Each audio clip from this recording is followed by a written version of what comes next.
We were discussing the, religious mystics together. I'd always been very, very keen on the inferior castle. Also, I loved St. Teresa because she was so sharp. She detected at once who all the producing sort of phony religiosity. And she was very strong. I must also tell you that John was always trying to persuade me to become a psychiatrist. I see. And I never wanted to, because it was partly the religious, the sort of Christian side. But it always seemed to me that I couldn't possibly have a métier where you took money for sympathizing with people. That just always stood in my way. I never wanted to do that. So I in some ways spent my life helping people who were desperate and all that. And is that why you studied psychology? Was that that was something else. It wasn't to do with emotional psychology. It was to do with how you make sense when you listen to music. I was interested in whether things are difficult to hear because the ear is constructed thus and thus, or whether they are because you don't have enough sophistication in music, those sort of questions. But of course I did, but that was later, you see, that was in 1964. Oh, I see, okay. What happened was that I had an illness which made it impossible for me to go on. I had a whole lot of surgery that made it impossible for me to go on being a concert pianist. And so I was interested in how one makes sense of music, and so that's why I became that sort of psychologist. But before that, John felt that your real métier should have been psychiatry. But now that is useful for you. There were all sorts of people who were friends or friends in trouble, and I would tell John about them. And there's one particular friend, for instance, somebody I grew up with. She was, 4 years older than me, and she was the daughter of somebody who was part of a family that were like guardians to me, and she was called Susan. She died recently, actually. And she was one of these people who had what in the very old days was called dementia praecox, I think, which was very early schizophrenia. And I do remember that I used occasionally to ask John about, because Susan would have periods in hospital and be, incarcerated. She couldn't get out, and she'd be there for a year or more. And I used to go and visit her, but also when she was out of hospital, she'd come here, and we had music in common. And I do remember that at one moment, having John's advice, because there came a moment when he and Susan and I had lunch together, and afterwards I remember his saying, "Oh, do you know, I had completely the wrong impression from what you had told me, and this is what you do. What's really vital," he said, "is that when she arrives, you must get your foot in the door at once, or she'll clam up, and you won't be able to get near her." And it did make a profound impression on me, and it made it much easier. I could really always be in, otherwise she might turn up and be totally silent for 2 or 3 hours, or however long it was. And in those sort of ways, John was marvellous, because he could give you, for instance, Alison and I both befriended a writer who was absolutely suicidal after the death of his wife, and that was Raymond Chandler. And John, we used to consult Raymond And we used to consult John about what to do about Raymond. And he was only one of many people who I've known in my life. Raymond Chandler? Yes. And that happened accidentally, in the sense that I sat one away from him at a lunch. And the hostess was very, very cheerful and ha-ha-ha-ish and so on. And I could feel this elderly gentleman being very morose and very unhappy. And then the hostess took the ladies away and said, "Poor Ray, he's so gaga." And I got rather cross about that because it seemed to me that he was very unhappy. So I said so, and then I said, "Well, would it be any help if we gave a dinner party for him?" And she rather annoyed me further by saying, "Oh, that would be too noble." And anyway, we did, and we realized that he was very, very suicidal. And one of the young people at the dinner party, standing in the hall there, said to me in a sort of undertone as he was coming up to me, "I think he'd try again, don't you?" And I said, "Yes, I'm bound to say so. I mean, he's very desperate." She said, "But he's such an old gent that he wouldn't if he had a date with a lady." So I did ask myself for lunch. So I said, "Okay, then I'll ask myself the following day." And we set up something called a shuttle service, which was that he was never a day passed, but that he had some company of rather sort of cheerful people. But that was your initiative rather than... That was my initiative, but it's true to say that Alison, when it got very desperate, which it did, we used to ask John what to do next. Or whether, you know, and he got, I mean, he really had complete, it was very bad indeed. And he had sort of illusions, and it all got rather desperate, really. And yet there was something fundamentally likeable about him, in spite of his being extremely difficult. And Alison did a lot of helping to get him into a flat, and she worked for his publisher, Jamie Hamilton. And so that was one thing that John was sort of in the background if we really thought, what on earth do we do next? Because he refused to see a psychiatrist. And so it wasn't much. We knew we were inadequate, as it were. What about, did John ever talk about his son of Laurence Olivier? Oh, Tarquin? Yeah. No, that must have come later because Tarquin was not that old. He was at Oxford at the same Oh, was he? Yes. I only know that Frank, his brother, said that the family. Oh, yes. Well, he was certainly very helpful to me about Susan. Well, then, and it's also said that if I were ever, afterwards, when he lived in New York, if ever I was passing through New York, which might happen, I always arranged to have lunch or perhaps spend the day with John. And I remember one time he was he had this flat which was to the north on the river, wasn't it? Not Palisades, but something like that. In Riverdale, and it was Palisades Avenue. Palisades Avenue, that's right. Anyway, I rang and I was passing through and he said, "Oh well, have lunch with me. But there's just one thing I must do. There's just one patient I have to see before." And then he invited me.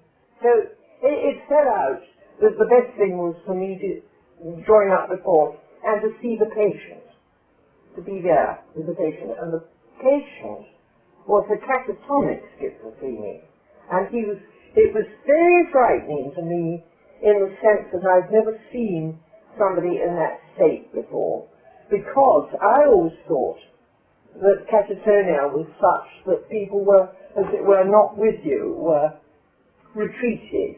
But what one had felt with this young youth was that he was extremely vigilant and extremely unhappy and absolutely rigid. And so it was quite a shock to me. But anyway, John gently got him walking, and he walked up and down the room, and then he brought me into the conversation, and somehow, you know, as a person, as a, obviously, somebody who wasn't, I suppose, like this boy's mother, who never spoke to him or never... This was Albert Einstein. This is Albert Einstein. And it really was, it really shook me because I'd never seen anybody that ill. And I do remember that he was so rigid when I came into the room that he didn't move anything except his eyes. And then gradually, John got him responding and moving. He walked him up and down the room and so on. It was incredible. Then that was that, and we went off and spent the day together and talked about everything else and so on. And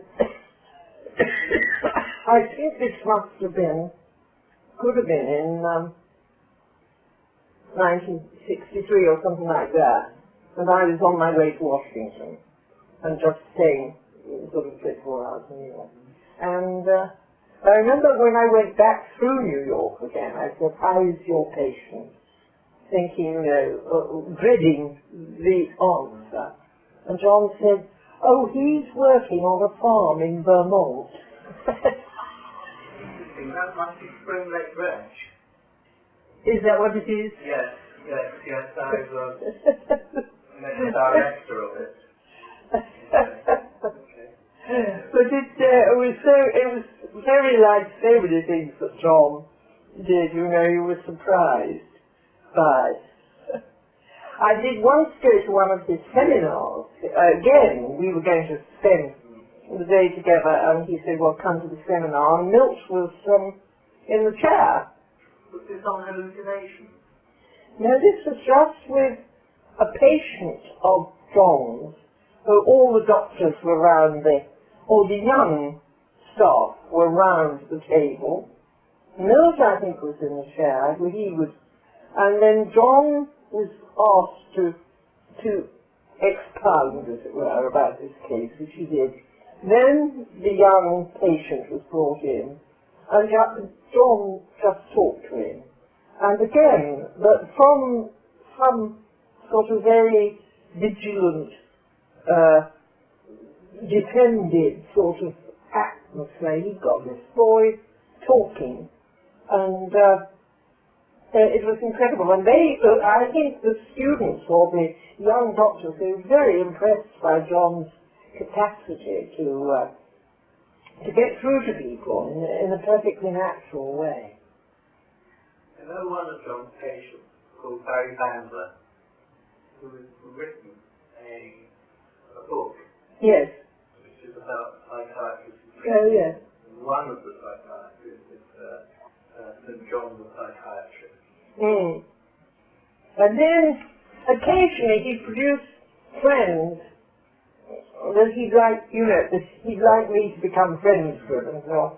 And one of them, when I stayed in New York, I used to stay in the flat of somebody called Muriel Gardiner. Do you know about her? Well, I don't know if you know that Stephen was in love with her. And so she had this marvellous house in 10 East 87th Street, and we always stayed there when we were in New York. And one day, John said there's somebody I'd awfully like you to meet. Now, where was Stephen? I know that on that day, Stephen was not there. He was probably lecturing or something. So he brought this friend who looked very, very comfortable and with her ball of knitting and her everything, and her grey wispy hair and so on. And this turned out to be Dorothy Day. And as we went up in the lift, the moment he said it's Dorothy Day, of course I recognised the name, and I knew from Winston Auden about what she'd done in her life and how she ran this place called Down and Outs and so on. And so as we went up in the lift, John was looking at me very quizzically, and then as we got out and she sort of went ahead, John giggled at me and he said, "You were expecting a Mary, weren't you? But you see she's a Martha." Who else did John introduce you to? Do you remember? I can't. I probably should remember, but I don't. Did you feel that? How did you feel about John emotionally? About John's own emotions? What did you make of him? I thought that he was like what people in religion call an oblate or something. He was like somebody who was removed from emotion. But Eve Gallifrey said that he was really very keen on the boys. I don't know. I mean, it never came either way. I mean, he was not in the least sexual with me. It was absolutely a sort of, what shall I say, a friendship that was to do with our beliefs.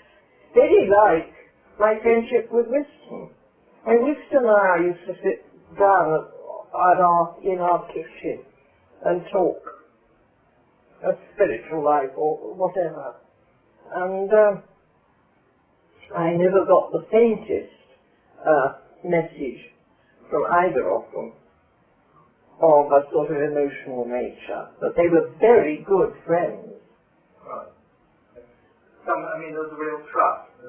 Absolutely.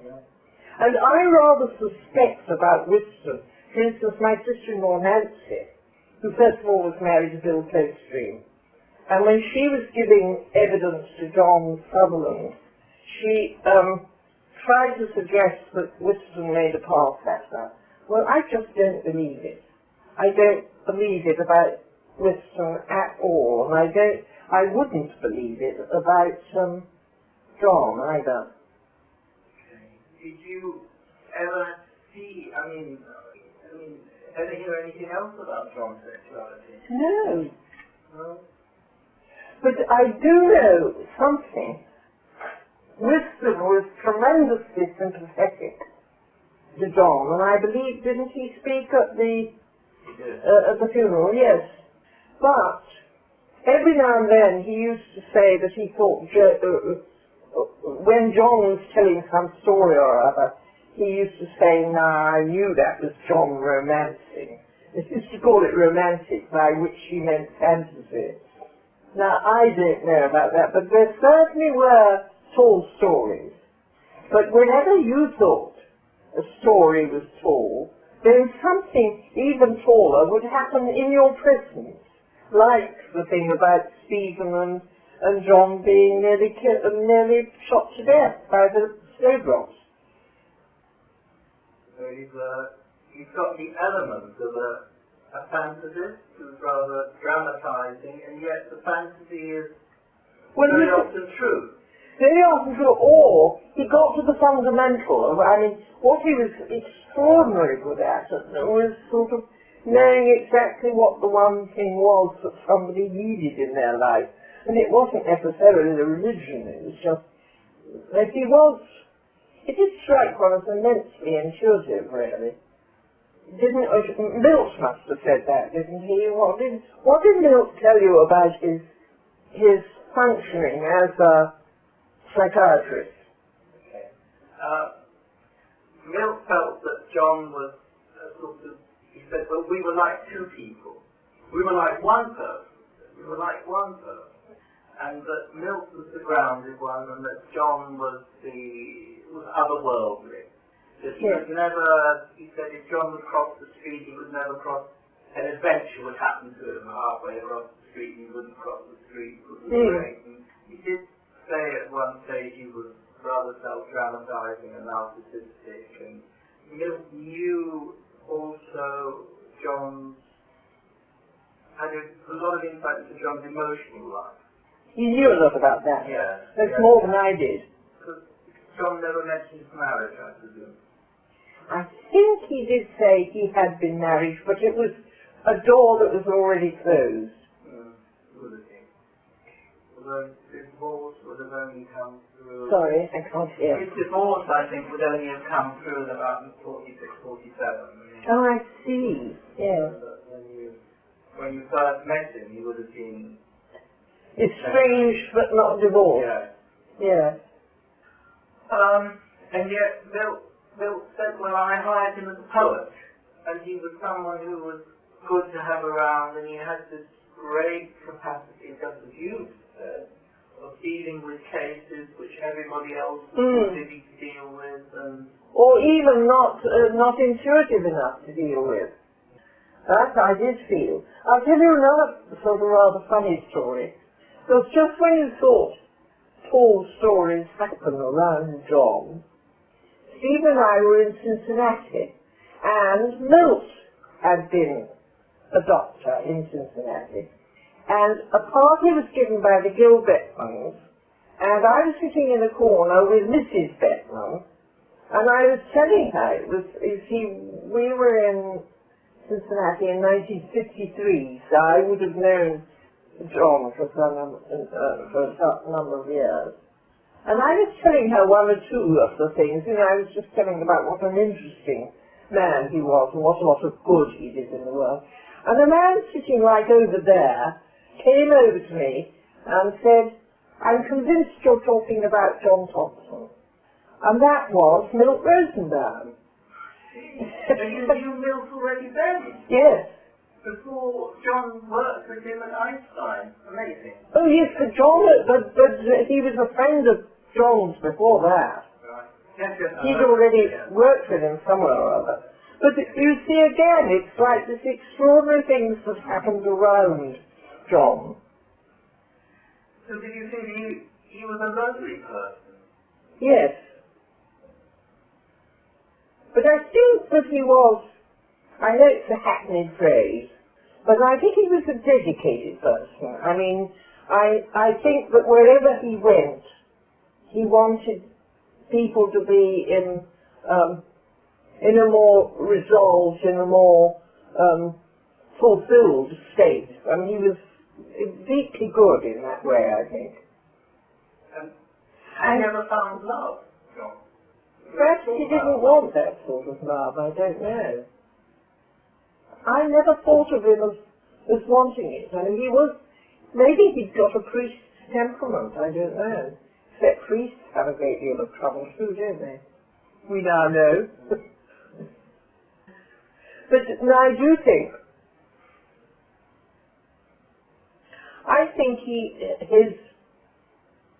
his fulfillment was in seeing people finding their true selves, getting on, getting out of a sense of total despair. And that I have a great deal of fellow feeling for, because I've gone through life sort of knowing people who were utterly despairing and feeling that it's the most important thing in life that one should He had moments of despair himself, I'm sure. You think he did? Yes. I suppose so. Compulsion was very important. What? I think there was always the compulsion and the sense of obligation to help others. Yes. Yes, I think in a way that's what we had in common. Because in fact, if I think back to John, was that most of his role in my life was helping me about helping other people. I had a woman friend who, after whatever it was, 18 years of marriage, suddenly was dumped like that, and she had young children, and it jolly well looked as if she was going to founder completely, and the thought of the children, what would happen if that happened to Mum, and so on. And I remember getting a lot of encouragement from John to stay with it, to be the person she could depend on, you know. How did your husband feel about John? Well, I think he liked him, and I think he liked to talk to him. But I think he had the reservation about not quite knowing whether this was fantasy or not. Also, Stephen was allergic to sociology.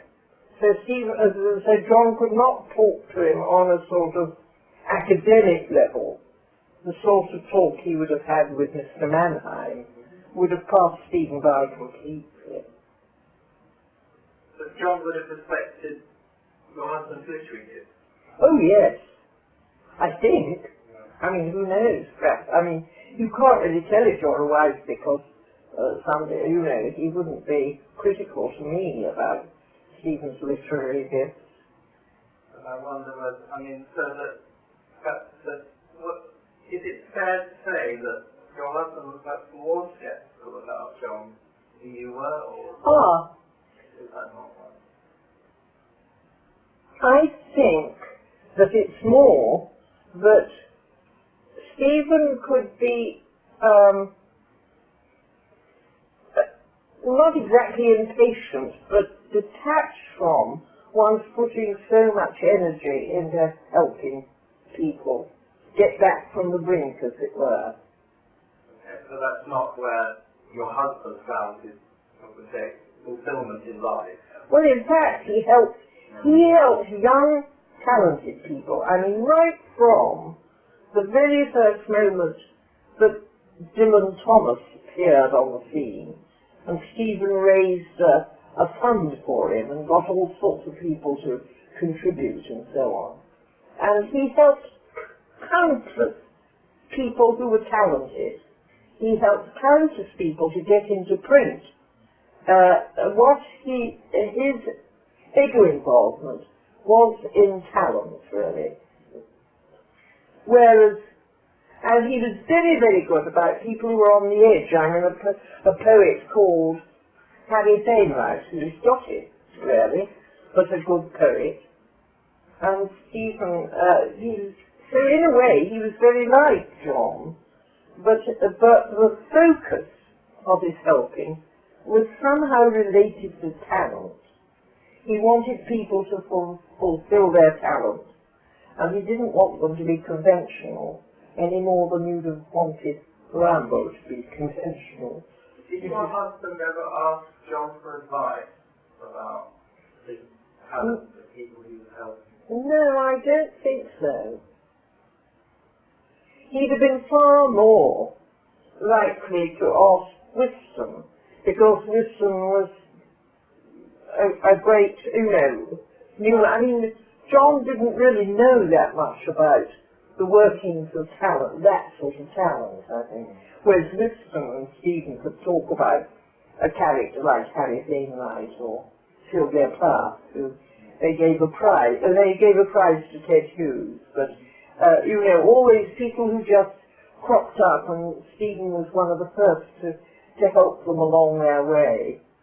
Okay, so it's not as if, say, John would ever be asked, say, about Dylan Thomas's addictions or something like that? No, I don't think so. Well, I don't think it arose.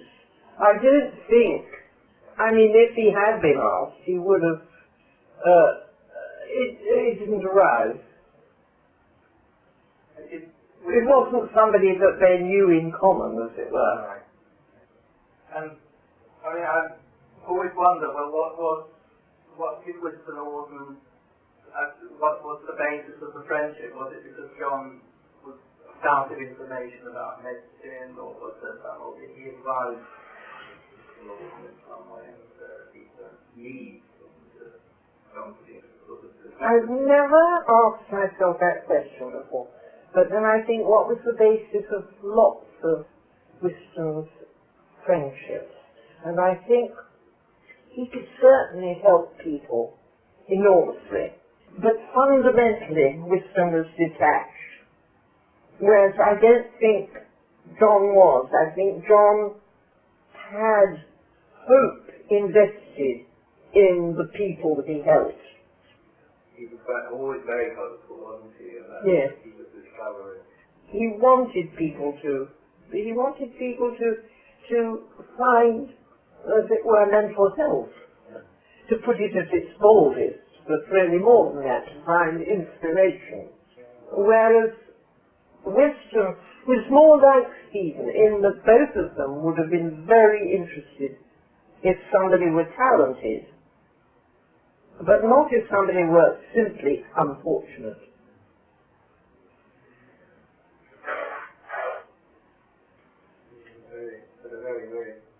Very positive. What? I think John Thompson had a very positive role in Yes. the idea that he must. Yes. Also, he would have helped people, whatever their temperament, if they were completely unproductive people, he would have helped them, wouldn't he? On the other hand, he always thought that, I mean, with Matthias and with Sebastian, now, would you have said that they became inspired by his example because he had saved them from the confusion of their predicament? Very interesting. He certainly hoped that Sebastian would become a great psychologist, and then when that wasn't going to happen, a great psychiatrist. The fact that both boys studied in Edinburgh, which is where John studied, that both were on a chose psychiatry. Yes. Milton always said how similar Sebastian was to John. Yes. And, but then that's only to say that in a sense he was parental with both those boys. He was. And that they were following father's example. Yeah. He was probably both fatherly and motherly. Yes. He was very interested in, I would say, maternal love. That seems very important. And yes. I think that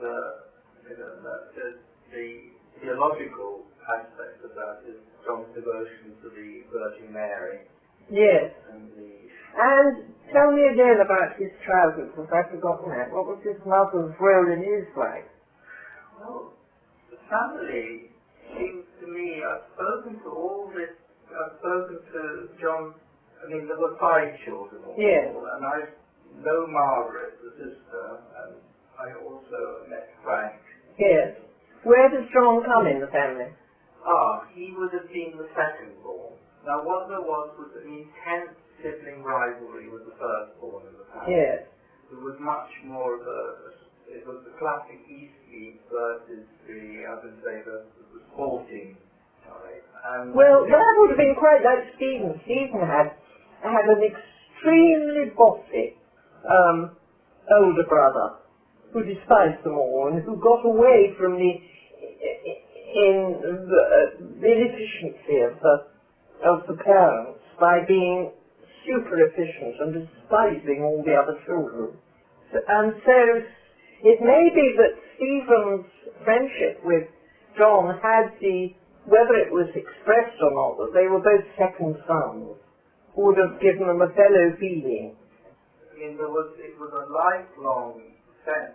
John later wrote a play. He wrote a couple of plays. He wrote sonnets.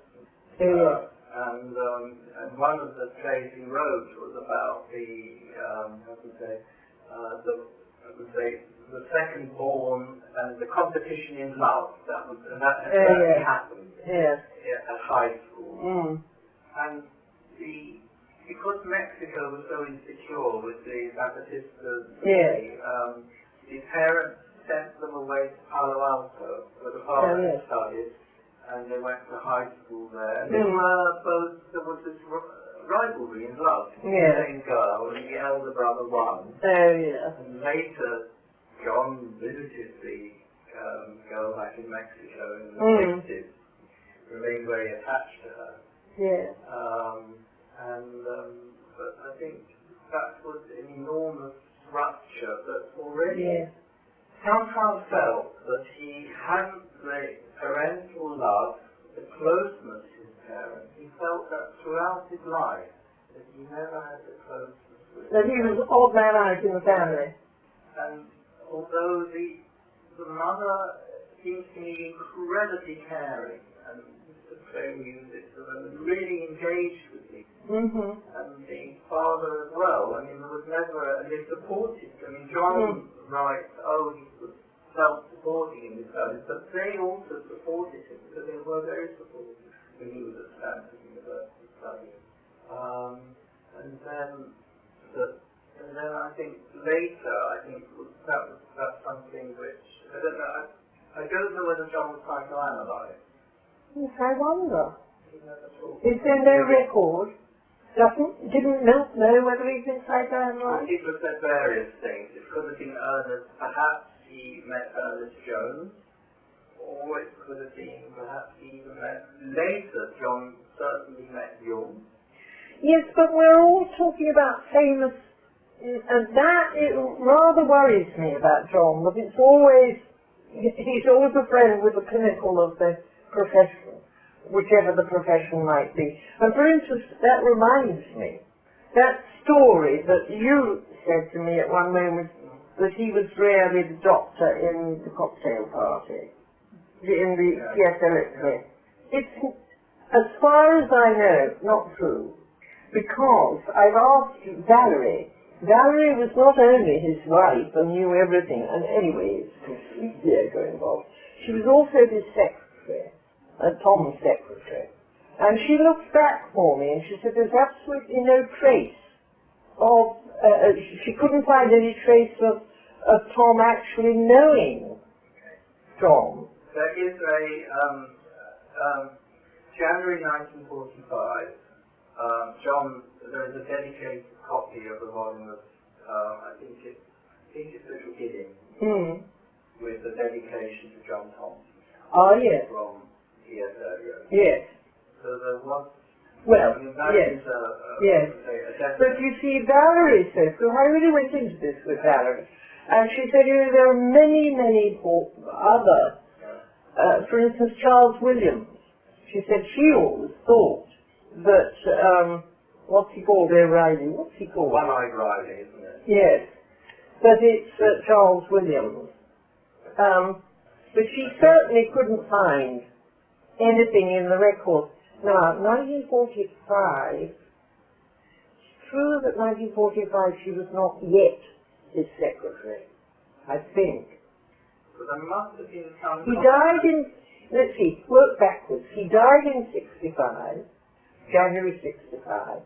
They'd been married for 8 years, just over 8 years. What does that take us to? To 57. And she'd been his secretary for some years before that. And it still doesn't take on back to 45, that's perfectly true. There is this, for some reason, John Thompson has a contact, and there's also in a letter to Sebastian, John talks about T.S. Well, that in itself is funny, because nobody ever called him T.S. All right.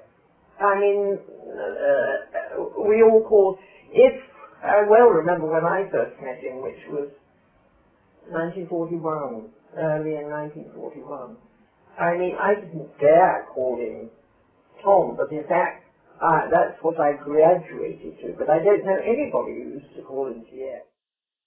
Now, I've got another idea, and that is that if he'd gone to one of those Churchill Club sessions, which he might easily have done with us, because we went a great deal, Tom did speak at those. There was one rather famous one when he gave a talk on Milton, and the chairman was the old Archbishop of York, Cosmo Lang, and the chairman was exceedingly snippy because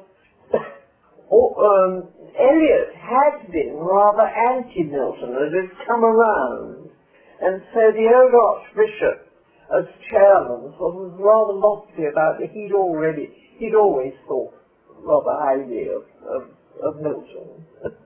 Okay, so John might have come... So he might have.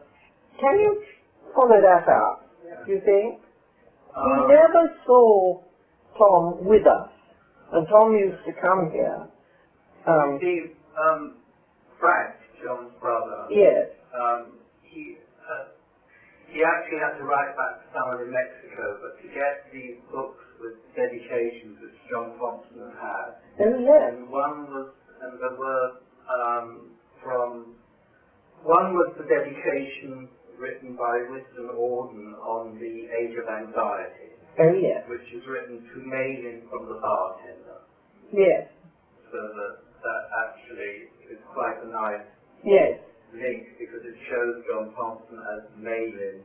Yes. And with Auden being the bartender who never speaks in age of anxiety, but created the sort of communion.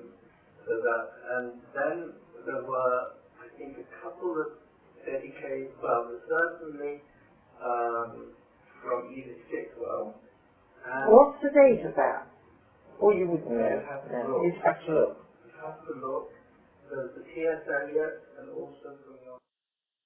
Yeah, thank you. He writes to Sebastian sometimes nearly every day, and the curious thing about the correspondence is many of the letters, it's as if they were in a fire and then taken out. They're charred, so it's a miracle that these letters, but they're most of them from John at Eau Vive to Sebastian, just at that point in time. Oh, Sebastian was in London. In Oxford. Oh, he was in Oxford. It's a very interesting personal correspondence. Now, where did Sebastian stay at Oxford? Don't we know? He was at Wadham College. Oh. And how did he get into Wadham? well, that's a mystery as well, because I wondered whether it was anything to do with Maurice Bowra. Well, he was the head of Wadham at that time. Certainly, it would have to have been connected with him, or one doesn't know who the tutor of admissions was. Yeah. How long was Sebastian there? Well, he did a degree called PPT, Philosophy, Psychology, and Physiology. So he did a 3-year degree. But it was remarkable because Sebastian had been at this Nazi school in Germany. I know. And then somehow he done part of the baccalaureate, and I think he tried at Stuttgart to study art and something, or thought he might compose to be a musician. But then the next thing, John had this idea that he should go to Oxford, and that worked. So do we know the date of when he was at Oxford? Yes, I do know that. I think it's 51 or 52. I've got a chapter on Sebastian. Unfortunately, Wadham College, they literally, it's just a shoebox that they have.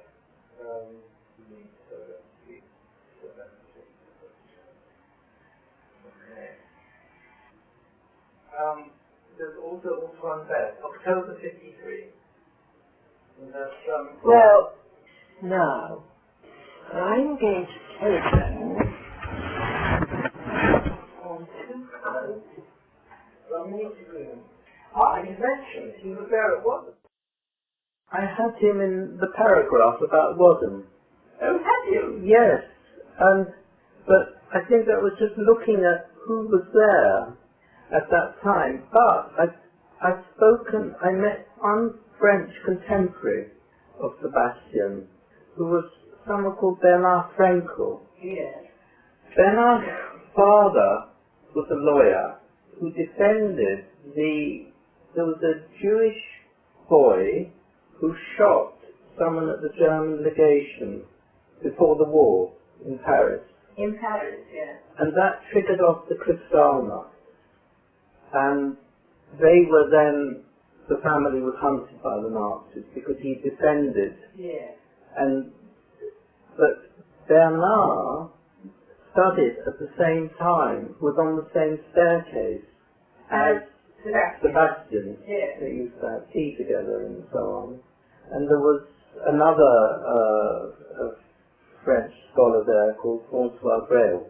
So they accepted Sebastian very cordially, and they had very And they knew about Sebastian as a former Nazi, and they knew about his history and so on. And, but they formed a little, sort of a little group together.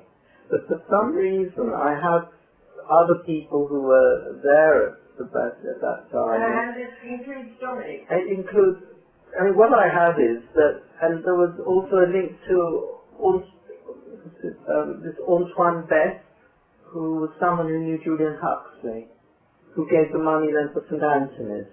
And Bauer had a fund with whom he could support the European students. Oh, yes. And that fund then, I think, became St. Anthony's College, that was a sort of precursor stage. Well, now, who would know about that would be Raymond Chandler. Yes. The head of... Yes, just for the retired head. He's around, looking rather miserable because his wife has died. Oh, sorry. I remember him as a rather... I used to eat occasionally at St. Anthony's. I never had a... Used to eat? I used to eat occasionally, Yes. But it's a slight mystery how, how Sebastian could have ended up at Wadham. I mean, whether I think the answer, because it might have been. I mean, Stephen might have felt. So Stephen knew Bauer well.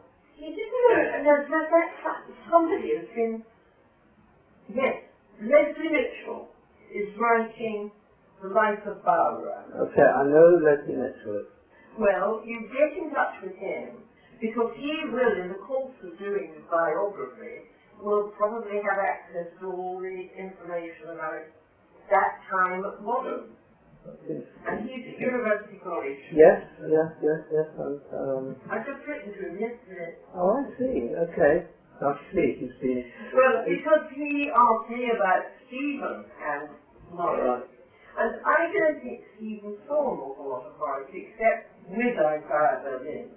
But I just found my son-in-law is a great bibliophile, and he bought a copy of Stephen's translations from Ramble, with, in the back, all the letters between Stephen and his colleague, Leishman, who they did the translation together. And in one of Stephen's letters it said, I've been discussing the first Torino elegy with Maurice Bauer, and he and I both agree that... Interesting. So, I know that John Thompson had your husband's translations of Lorca and Rilke. Yes. And he also had, and this is Ruins and Visions, which I think John Thompson bought in Montreal in 1942. John Thompson what? He bought it himself. But he has a copy of European Witness, which is inscribed to John Thompson with humility, from Stephen Spender, October 24, 1946. Yes. Then he has poems of dedication, and that's inscribed as well, to John Thompson with best wishes for the new year, 1947, from Stephen, January the 1st, 1947. Selected poems, and then there are a couple of other works with dedication, which I need to find the photocopy dedications. But those are the ones at Einstein. These books are at Einstein, the ones I just mentioned. You see, he also... His books are all over the place, then. John? Yes. Well, they're primarily at Einstein. Yes. And this was this memorial library which Milton established. And Frank arranged that the books be transferred. But what somehow happened was that I think Frank retained a few of the more, because Frank was, I don't know whether you ever met Frank. No, I never did. Frank was very well educated, had studied Spanish and was also a university academic. And I think, and he clearly had just retained some of the more precious poetry for himself, I think, as a mentor of his brother. And then he gave it to a relative in Mexico. So he wrote to this relative to who had in fact just got a doctorate from Oxford, I think, congratulate her, given the poetry. So there's some additional items. So just a few books. But I don't know any letters. Would there be in your correspondence? Well, I look in the archive, but I don't think there are any letters from John. Let's just have a look.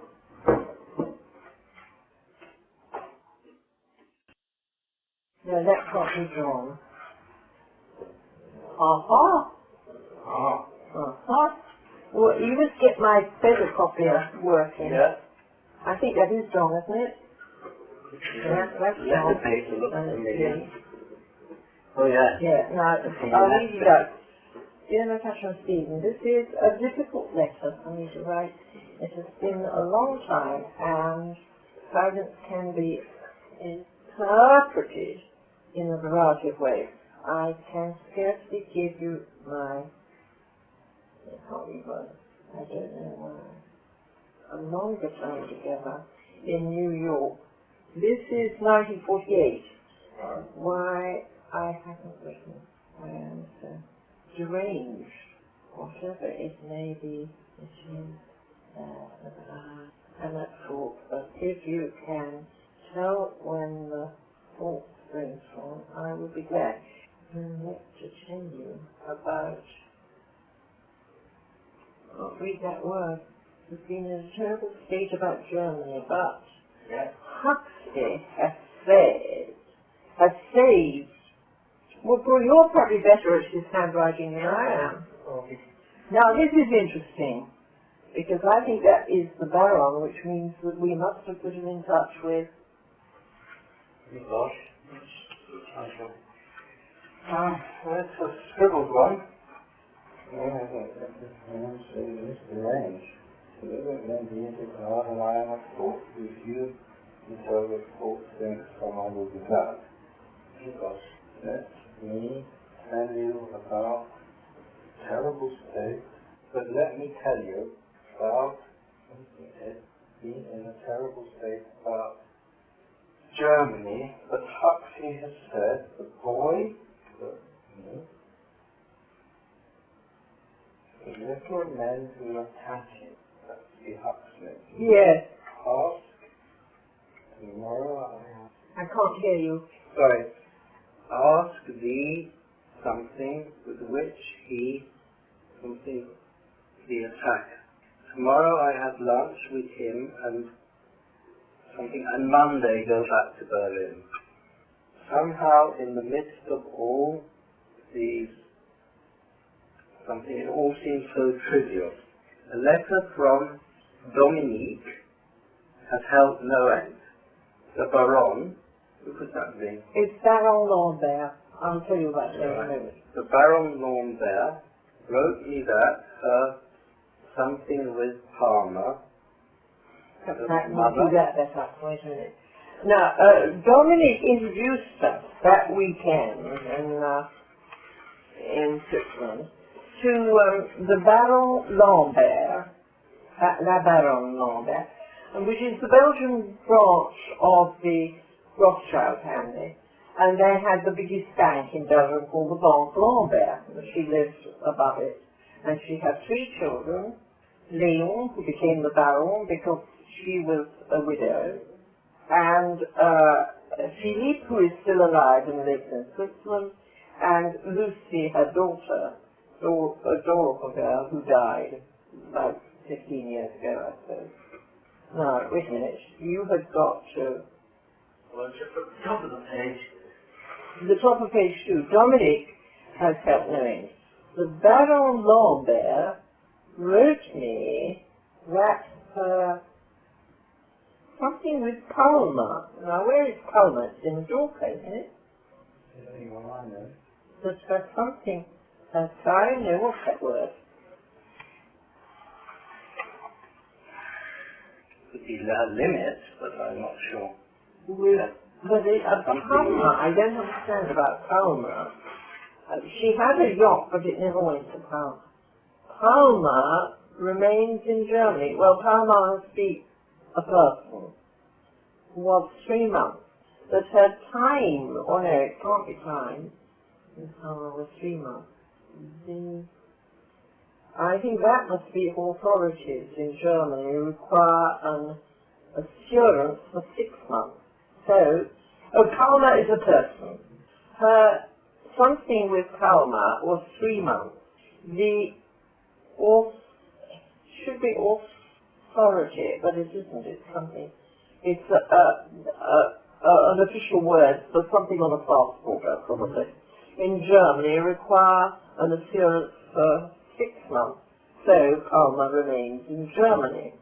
Forgive the brevity of this letter. The old machine is not functioning. I now have such constant pain in my right shoulder, arm, neck, and face, and I am becoming something in my right arm. I'm trying to learn to write with my left hand, but make slow progress.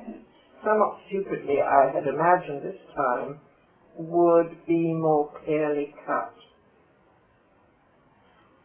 That's another name. Is that Kirby? No, is it? When you can... Write me when you can. Oh, yes. And we look, and something must look forward to our next meeting. And we must look forward to our next meeting. You believe me when I tell you my silence should not be interpreted in a something way. I can't understand it myself, and I ask for forgiveness. My right arm. Well, that's that. Then, you'd better get my machine working, then you don't have problems with it. That would be nice, thank you. Yes, evil. And this is 56 at Warnford. Yeah. I didn't know that you'd written about our Wiesbaden experience. Oh well. Then we look in European Witness for Wiesbaden. It was a journey from Wiesbaden to Frankfurt. Reading the story made me relive so much from the past. It is a curious coincidence that I too saw someone in those days who changed my life, even though we did nothing but exchange a few words. I wonder if everyone was born so taught out there did not have to find someone to give meaning to life. However, all this is reminiscently is not what you asked me to do. The feeling experienced by most people in Germany at that time was one of living in a muddy lake of humanity. No one had sharp outlines. Everyone was a mixture of everyone else. Army, UNRWA, GPs, German soldiers, prisoners, civilians, guilty, innocent, old, young, healthy, and decrepit. I think it was a blurred world that predisposed one suddenly to see, or rather to manufacture, a single human being. Suddenly one would have the impression of seeing one human being, and then one would have the feeling that it was the only person in this entire world. I remember when that happened to me, thinking that never before had I really seen any single person. I think that this is what happened to Harry Granville and to the princess. That is a reference to a story which Stephen wrote called The Fool and the Princess. But perhaps it would be more convincing if the background of confusion, diffuseness of life, the absence of social structure were made more prominent. Few, I think, can appreciate what intense hunger there was to focus on one person and to find in that person all that was absent in the structure of man. What I'm trying to say is that you have caught so well that immediate experience of the existence of a person, which everyone who lived in the mire of those days can recall, but perhaps if you put in more of the mire, it would convey better the hunger as well as its satisfaction. Parenthetically, it just occurs to me that I should think this hunger would be present in all communist societies, where the individual fades into the mass. One smell which I distinctly missed was the smell of UNRWA. As you know, from the very early days, the camps were run by UNRWA, and they gave a very uncharacteristic colour to the camps. One could see the machine taking over, and I doubt if anything so discouraged inmates and others as much as the growth of the administrative machine and the disappearance of the less efficient, simpler human methods. Offices were set up for statistics. Inmates were documented, classified, shifted from pillar to post, etc., etc. And if anyone factor killed hope, it was the growth and corruption of this machine. General Morgan, who first headed UNRWA, resigned for this very reason, but of course there was no difficulty to find someone who fostered the growth of the machinery. If Granville was in UNRWA, then he would have to create a human being, among all the robots with whom he worked. There are a few more particular points. This is all about Stephen's story, The Fool and the Princess. Ah, right, okay. Hang on. And then it's just corrections. Yes, it's very interesting. Can you get my machine going? Well, I'll try. That's fantastic. Wait a minute, is that? Wonderful, isn't it? No, I don't think that is John, because you see, it would have been to John, and that's Thompson. No, that is definitely not John. So it's those two, and now come and help me with my machine. And keep this in the same order as the office. So that's where they fit in, between that lot and that lot. Okay, good. A wonderful second. It was too trouble, wasn't it? I didn't really like it when you went on in an abject way about how rotten you are. Oh, I see. But he writes his autobiography to his sister, saying that he was as if in a dream, that he's so caught up with work. Well, I think it's probably true. He did work like a thing. Yeah. Does the name Carl Stern mean anything to you? Now, it rings a bell. Carl Stern. Carl Stern was someone who was a German psychiatrist who converted to Roman Catholicism, wrote a book called Pillar of Faith, Which John was very into. and John knew him in Canada, and I visited Carl Stern's daughter, and she produced this letter that John had written from Bergen-Belsen. So an incredible letter.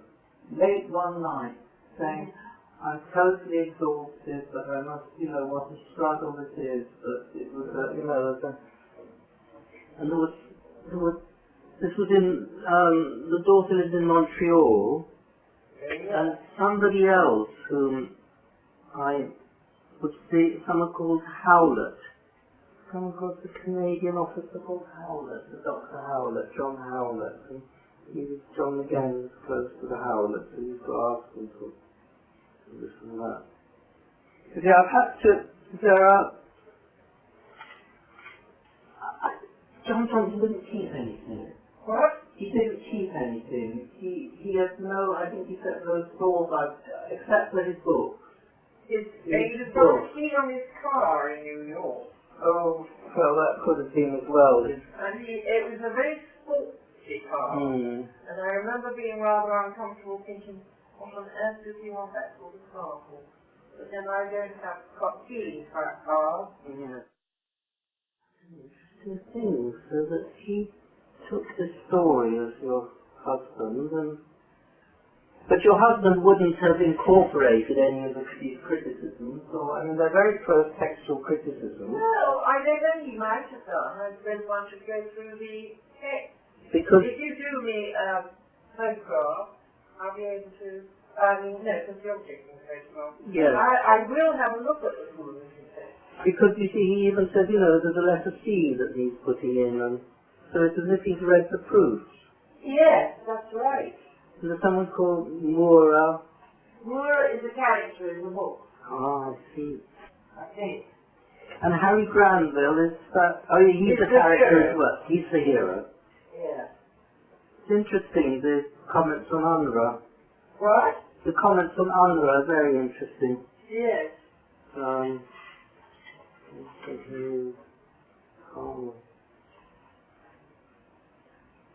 Did John tell you the story about accompanying psychotics from Belgium to France to Eau Vive and put it into the chateau? I wonder. Maybe what few that is most. This is sometimes makes things into stories. It's like the end of Eau Vive. I mean, the end of Eau Vive was to do with these frictions among the Dominicans and so on. But John just put it that they heard a voice. It's like an auditory hallucination and turned it into a story.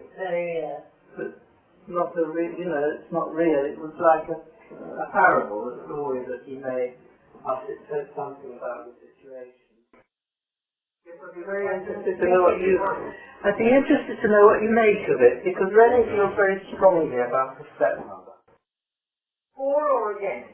I'm afraid against. The thing about that memoir is also there's a little bit of creativity in there as well.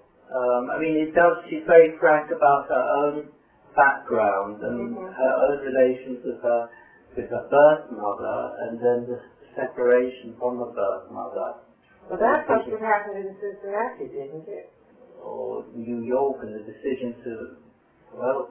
I think it was in... He was the conductor of Cincinnati Symphony Orchestra, and went from there to Australia. And Marjorie cropped up in his life in Cincinnati, I think.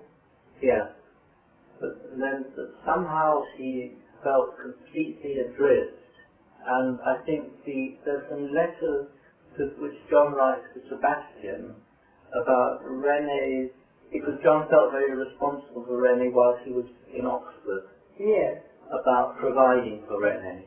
Yes. And John didn't really have the wherewithal to provide for her, and Renee had to work on herself. I mean, she worked. She did secretary.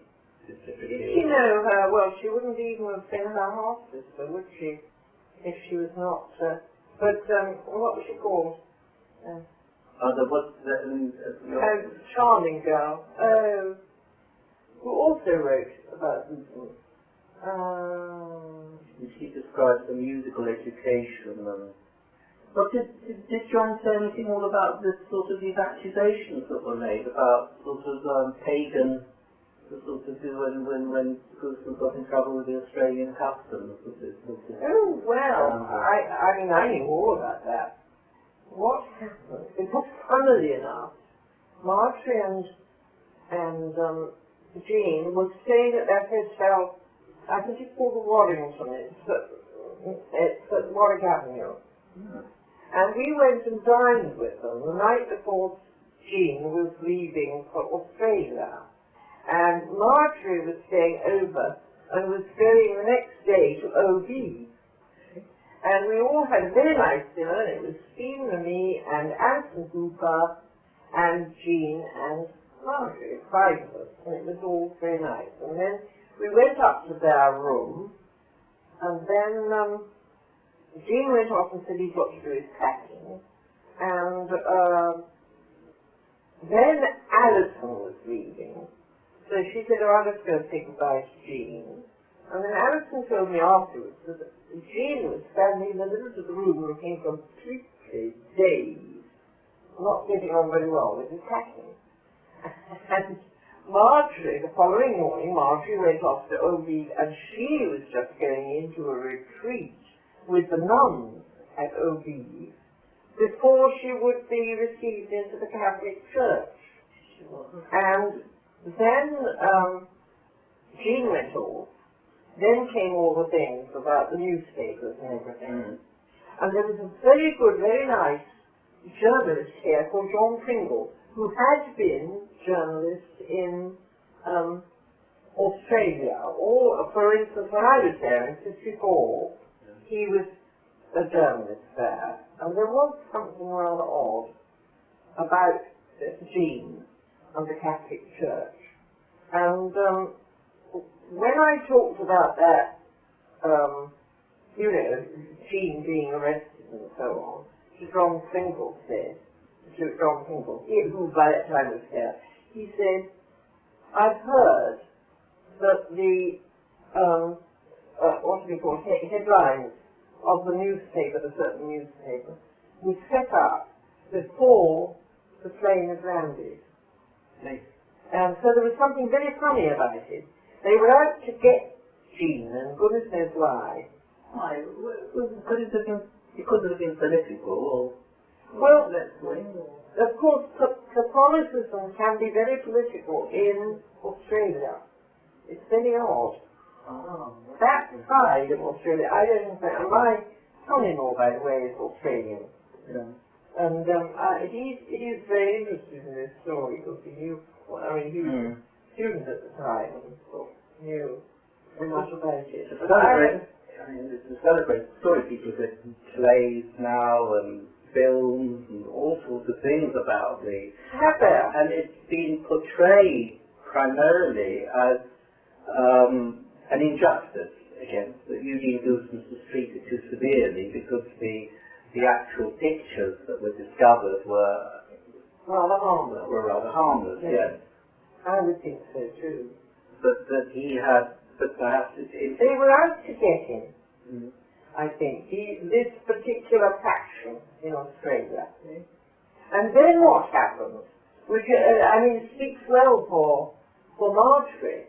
The moment it has happened, she rang or telephoned at once and said, "I'll come back by the next train," having in fact effectively left Jean, I think. She was going to go on with her Catholic life. And Charlie Moses, who was the head of the ABC, what's called the Australian Broadcasting Company, which was responsible for the orchestra and all that. Don't do that because it's going to make things worse. It's going to be poor little Whitey coming back, and there'll be even more publicity. So just do that. Just stay where you are, and we'll communicate. And so she then sent a message to Jean that she'd meet him anywhere that he liked. And Jean then told us about that because when he came here, he had an apartment in Hamilton Terrace. Right. And so he told us the story. And he said he flew back to, I think probably Nice, anyway, the south of France. And Marjorie met him in her very smart white car and just took him for a tour for something like 2 weeks and didn't say a word about it. They just behaved as if it hadn't existed. And so it was jolly good of her, really, wasn't it? Right. And because she was quite mystified by him, and she wasn't happy down in Sydney. I mean, I only know what I read from Renee's account. She said, well, he was immersed in his musical life. Yes. And I think he was. He couldn't even boil a kettle or something. He was sort of... That's right. That's right. She describes it. But when I came back, we did a tour of the state of Victoria. Yeah. And then when I came back to Sydney, then I didn't stay with the Goossenses. I stayed in town. And I was off then to Brisbane. And Jean came just to see me in the hotel before I went off to Brisbane. And I thought he was in a very odd state then. I mean, he seemed very sort of hip up. But there was another factor, which was he had done a huge choral work, vast work in the old 19th century style, of a setting of the Apocalypse. And at some moment there was this first performance of the Apocalypse, and I went with Marjorie, and it was a very, very nerve-wracking business. So it was a pretty terrific performance because he was a terrific performer. But it was a strange work. But that was pre-scandal or post-scandal? That was pre-scandal. That was when I was in Australia. But I did realise that there was some tension there. I think he adored her, Margaret. But I'm sure that Renee didn't have a all when he was young. No, I sort of vaguely remember seeing her there. The other girl was much more seaworthy. Yeah. I mean, she was a good musician. I think she was in the Sydney Symphony Orchestra. I think, Was she or she was in some orchestra? I can't remember which. I think Renee struggled with the music. I can't hear you. Renee struggled with her musical education. Yes. The expectations were very high. Yes, she was very exigent. And it's true to say she was exigent with herself, too. Oh, yes, now then. And as she told you about Renee's life here, then she became a Catholic, and she was Eau Vive quite a lot. And then she decided that she would take a degree, and she took a PhD, I think, in Gregorian chant. And she became a great friend of a very remarkable musician here at Downside, the Benedictine, who is called Dom Gregory Murray. And Dom Gregory took the view that what the French have done to Gregorian chant is absolutely wrong, that they turned it into a neat, tidy, elegant sort of music, in which everything is evened out and it sounds very pure and that. But he said this is not true to the medieval mind. The Gregorian chant, after all, came out of prosody, that it was based on longs and shorts, as are the words in the Bible. And it was first even just written over the words in the Bible, with some notation, I don't remember. But I actually met Dom Gregory Murray later, but she went to Downside, and I think her PhD was really on the basis of what Dom Gregory Murray thought. Now, the man who was the head of the music at the BBC and who was a great scholar, pupilish novel, friend of mine who's a family, is a man called William Block. Yes, yes. Well, William, I remember talking to William about Dom Gregory Murray, and he said, well, he's absolutely terrific. And the awful thing is that the solemn manner of doing Gregorian chant, which is untrue to history, is just everywhere, and it must be an awful purgatory for him to stand in the choir every day and sing according to the solemn style of Gregorian chant, when he knows that it ought to be a sort of robust and austere and in fact, as he said, much closer to prosody. And there was quite a movement in America which was following the Dom Gregory. I've got some of Dom Gregory's papers somewhere like this that ever made my hands on them, because I got very interested in it too, because it's poetry. And so she went around, she did a lot in America as a scholar, but I don't know why she didn't go on or didn't take a job, but she wanted to get back to her nuns. And she partly wanted to. She was really, I think, quite a high-strung person, and I think that she loved first of all, the nuns saved her in the sense that she was actually in retreat at Eau Vive with the nuns when the scandal broke. And the nuns part of Eau Vive was simply surrounded with journalists, and it was as they were sort of under siege, and they completely protected her, and so nobody could get near her. And afterwards, she gravitated back to those nuns, and the monastery where I used to go and visit her, which was just behind Montpellier, near the Pic Saint-Loup, Saint-Michel de Trevière. That was the sister foundation of the ones at Joshua. It was a Dominican convent, as they was, it's still there. And Alison, when she was staying a week with me in France, we went over, we were invited to dinner by the nuns, and I had at that time a large apricot orchard, so we went loaded with panniers of apricots to give the nuns, and then blow me down, they weren't in the habit at all. They were in blue jeans and funny shirts, and they said they got they put on their habit when they sang the office, and they got a special sort that was zip up so they could get into it quite easily. It's a very funny thing, but Marjorie was devoted particularly, I think, to the Mother Superior, and she did in fact live there effectively for the rest of her life. And she wouldn't go out.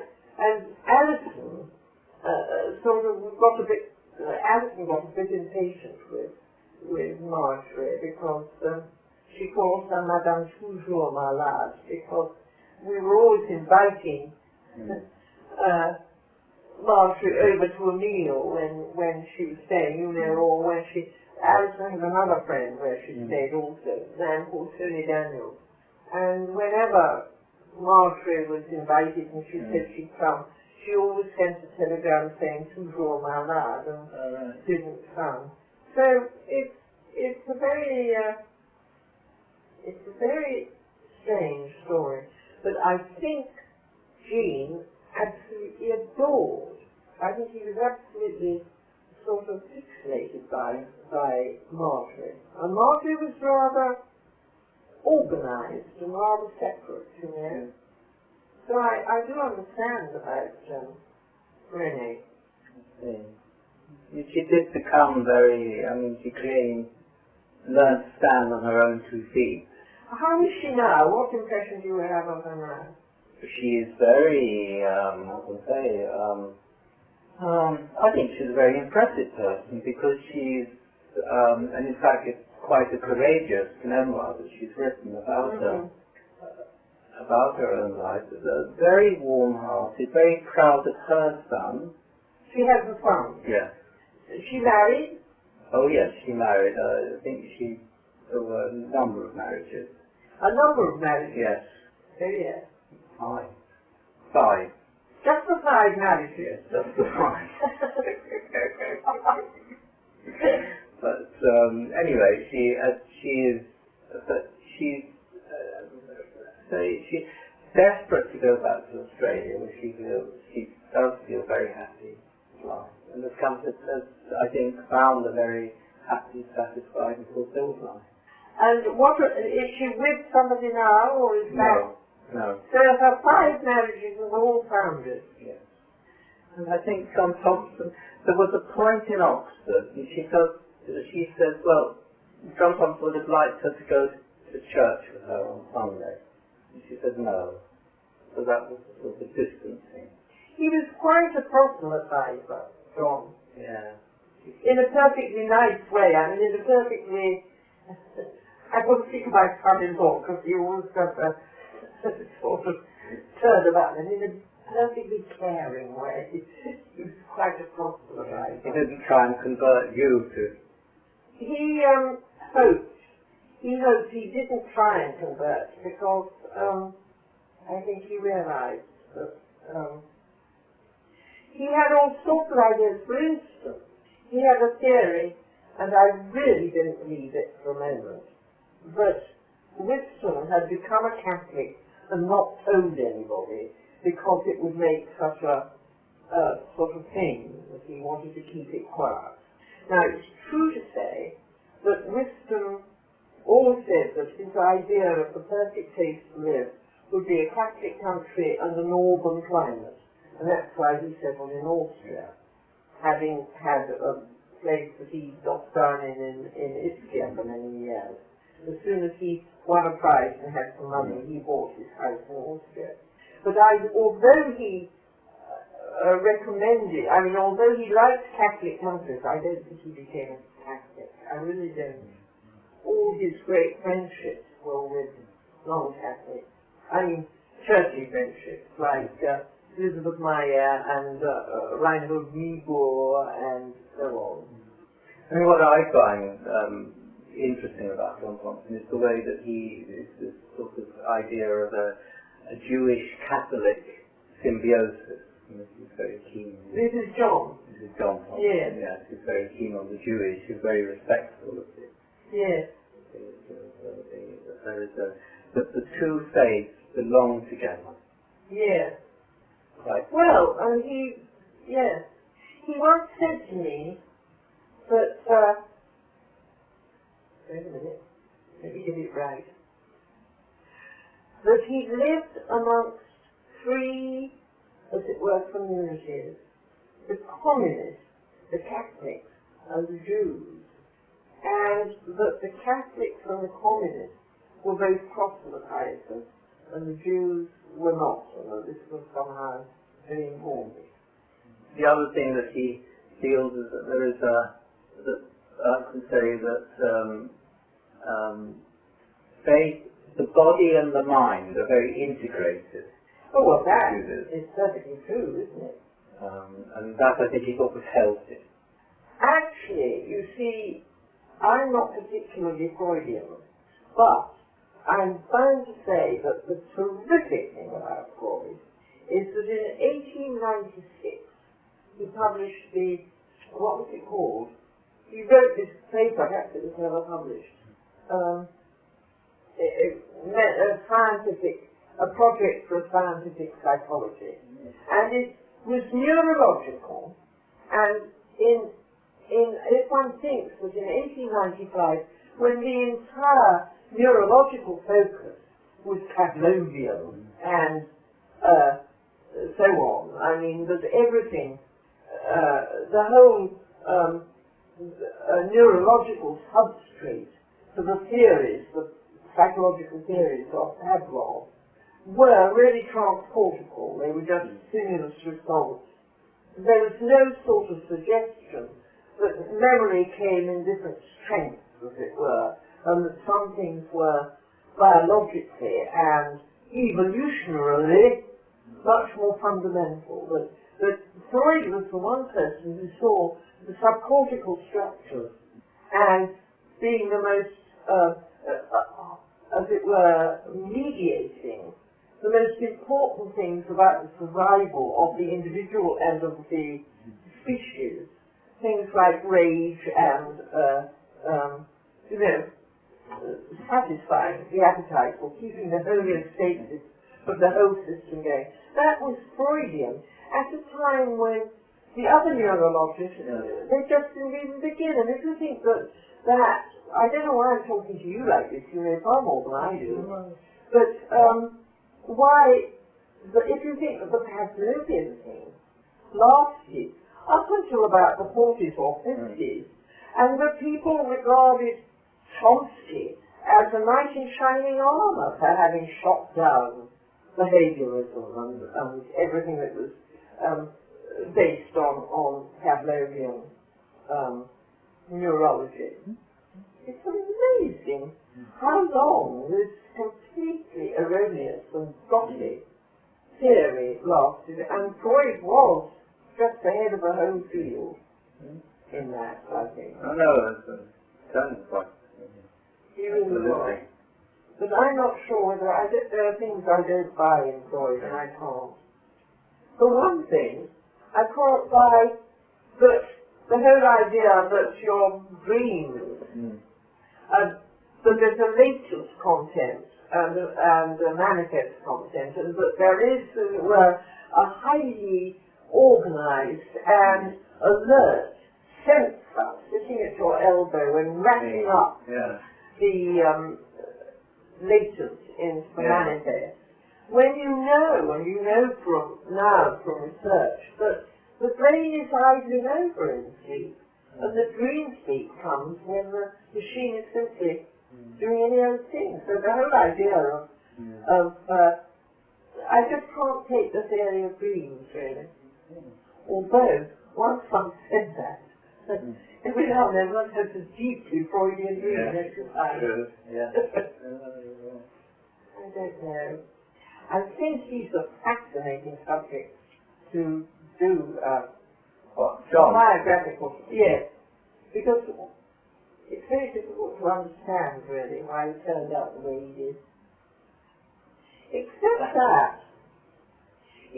that, the relationship between somebody's childhood and their religion, that started to interest me very much. For instance, Alec Guinness. Now, Alec Guinness had a very, very unhappy childhood, and a perfectly horrible mother, and he was illegitimate.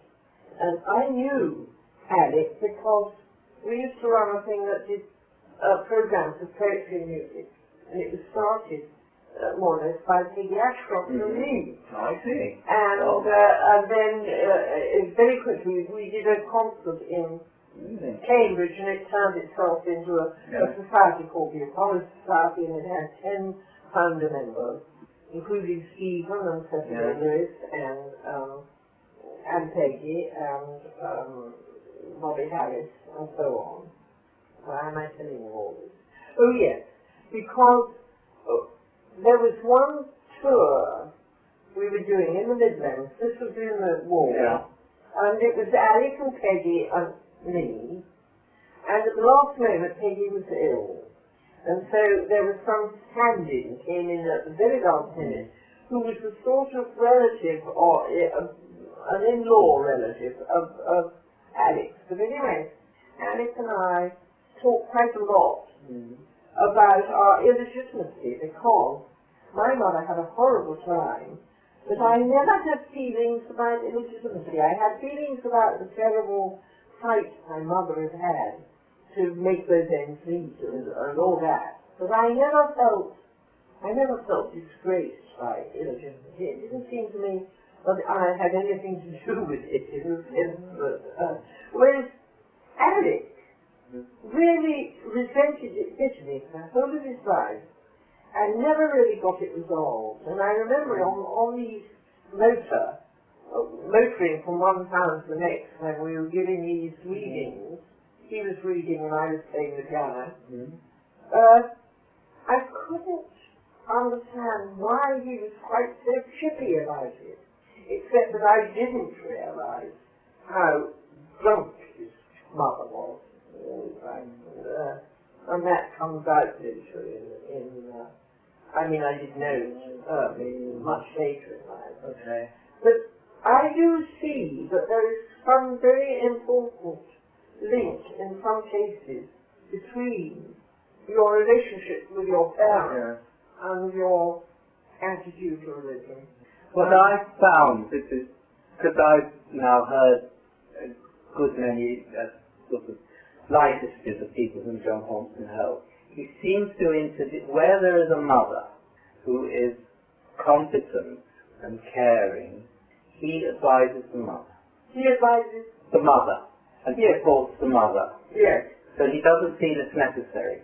No. But where there is a mother who is, as in the case of Sebastian, whom he feels is a threat to the psychological health of the children, then that's where John Thompson takes a role. Yes.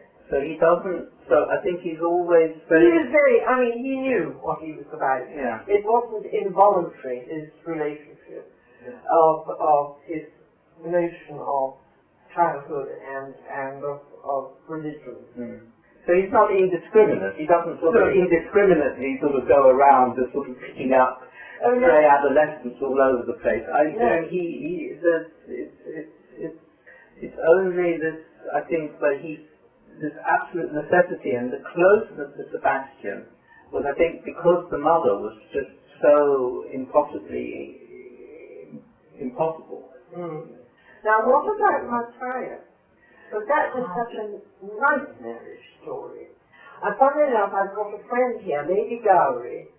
Nancy Gowrie is the daughter of one of those plotters against Hitler's rights.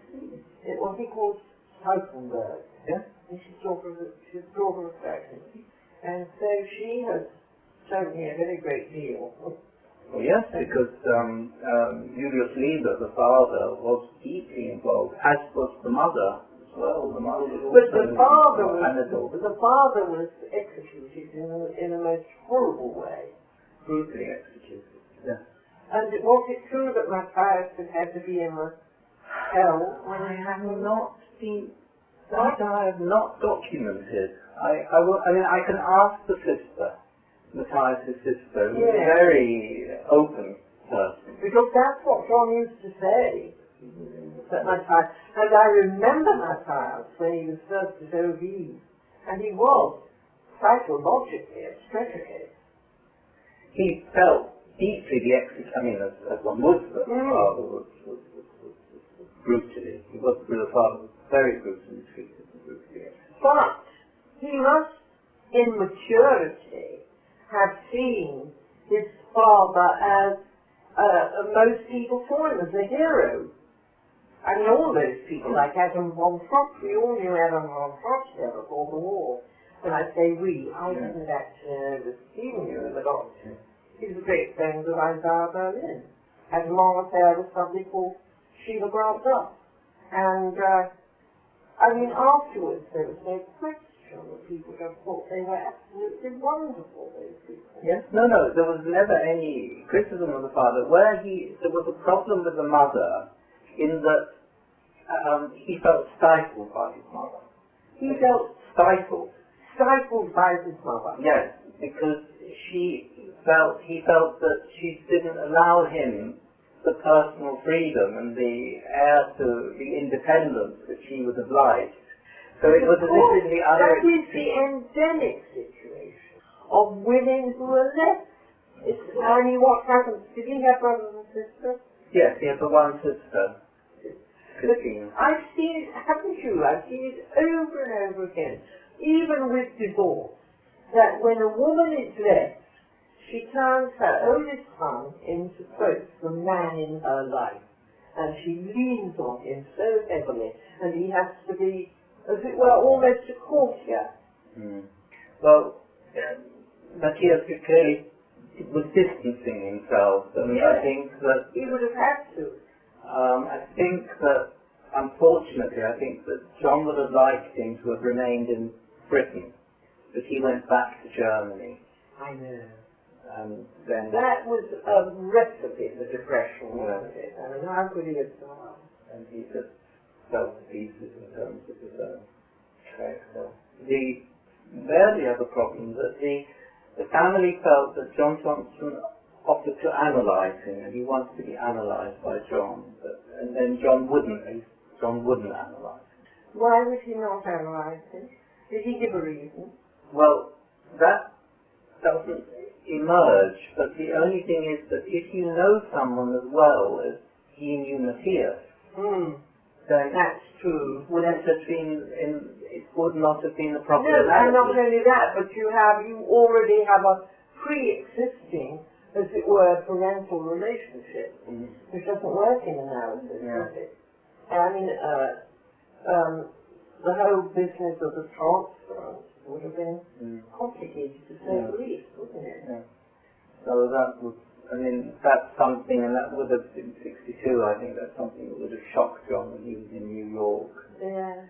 John, I think he felt life was unraveling for him. Did you meet, by the way, Milt's son, Mikey? Yes. But you tell. Because you see, what happened, I think I told you, what happened was that I was passing through, I think Stephen was at the Library of Congress, or was he doing the Mellon lectures, one or the other, and I was passing through and rang up John's consulting room, and the voice said, Dr. Thompson, he's dead. Which was a terrible shock. And then I arrived in Washington, and I had a great friend there, the wife of Michael Straight, Denny Straight, and she said that there was a very interesting conference coming up about suicide, I think. So I thought I'd go to it, went to it, and then there should have been a paper by Milt Rosenbaum. Of course I was going to go to that. And then when I got into the auditorium, somebody stood up and said, you'll be glad to hear that Dr. Rosenberg is doing very much better. He's going to be all right, but of course he's not well enough to come here, and Mr. So-and-so will read his poem, or will read his paper for him. There was great deal of applause. But I knew nothing. So in the interval, when everybody was having coffee, I found something to do with what happened to Milton. And then they explained about the whole thing about the barbecue and the burns and everything. And then I met somebody who explained about, then I suppose I got into touch with Milt, and he told me what had happened to John. And what is so interesting about it is that Milt is not, well, you know him better than I do, I should think now, but I mean, you wouldn't say that he was a mystical person in any way. But he told the story of John's drowning, saying, well, I'm not going to comment at all, but I just don't understand it, because at the moment the doctors told me I was going to turn the corner and be all right. At that moment in the Virgin Isles, John drowned. It's a mystery. It's a mystery. The whole drowning is... And they had a post-mortem, didn't they? And he hadn't been ill, he hadn't had a heart attack, he hadn't been... He died in very shallow water. His brother, there are so many different explanations. His brother Frank thinks he fell asleep underwater, which is just possible. Yes, but you wake up when you were... Didn't you wake up? I think the pathologist report does suggest a heart attack. Oh. And then there's also been... John Thompson was somebody who understood really everything there was about respiration. That was his... Yeah. And would always talk, and it was for him, he built his medical career up on that. Yeah. And he also often then spoke about, in metaphorical terms, the oxygen of contact. Yeah. Now, before he goes away to the Virgin Islands, there's a whole set of leave-taking. Of what? They're like leave-taking. Where he asks people, and he sends, he records himself reading the love song of Alfred J. Prufrock. Yeah. And he sends Michael Rosenbaum a little card about the waters, and it's about this drowning, the couplet about drowning in the poem. And he talks about death and drowning. Oh. So what do you think? I don't know what to think. I don't know what to think. I have to say it, I don't judge it, but there was a discussion afterwards among a group of students who were very attached to it. Mm. And they did discuss whether it could possibly have been some form of suicide. And one just doesn't know. I mean, it was a complete mystery. He would not have committed suicide as early because it would have been against his faith. Yeah. On the other hand, he was very exhausted. He smoked, That's true. Yes, that's true. So there may have been some good possibly... He did have an awful lot of health troubles one way and another, didn't he? After all, that why he was not accepted in the TB. Yes, I know, absolutely. And and at some stage she's reckless with his health, because on the one hand he's someone who is diagnosed as having a weak lung, and on the other hand he's doing pressure experiments on himself. He subjects himself to, he goes into the pressure chambers, and he pushes himself very hard in the level of risk that you take. He did similar experiments on himself as what was done in the concentration camp at Dachau.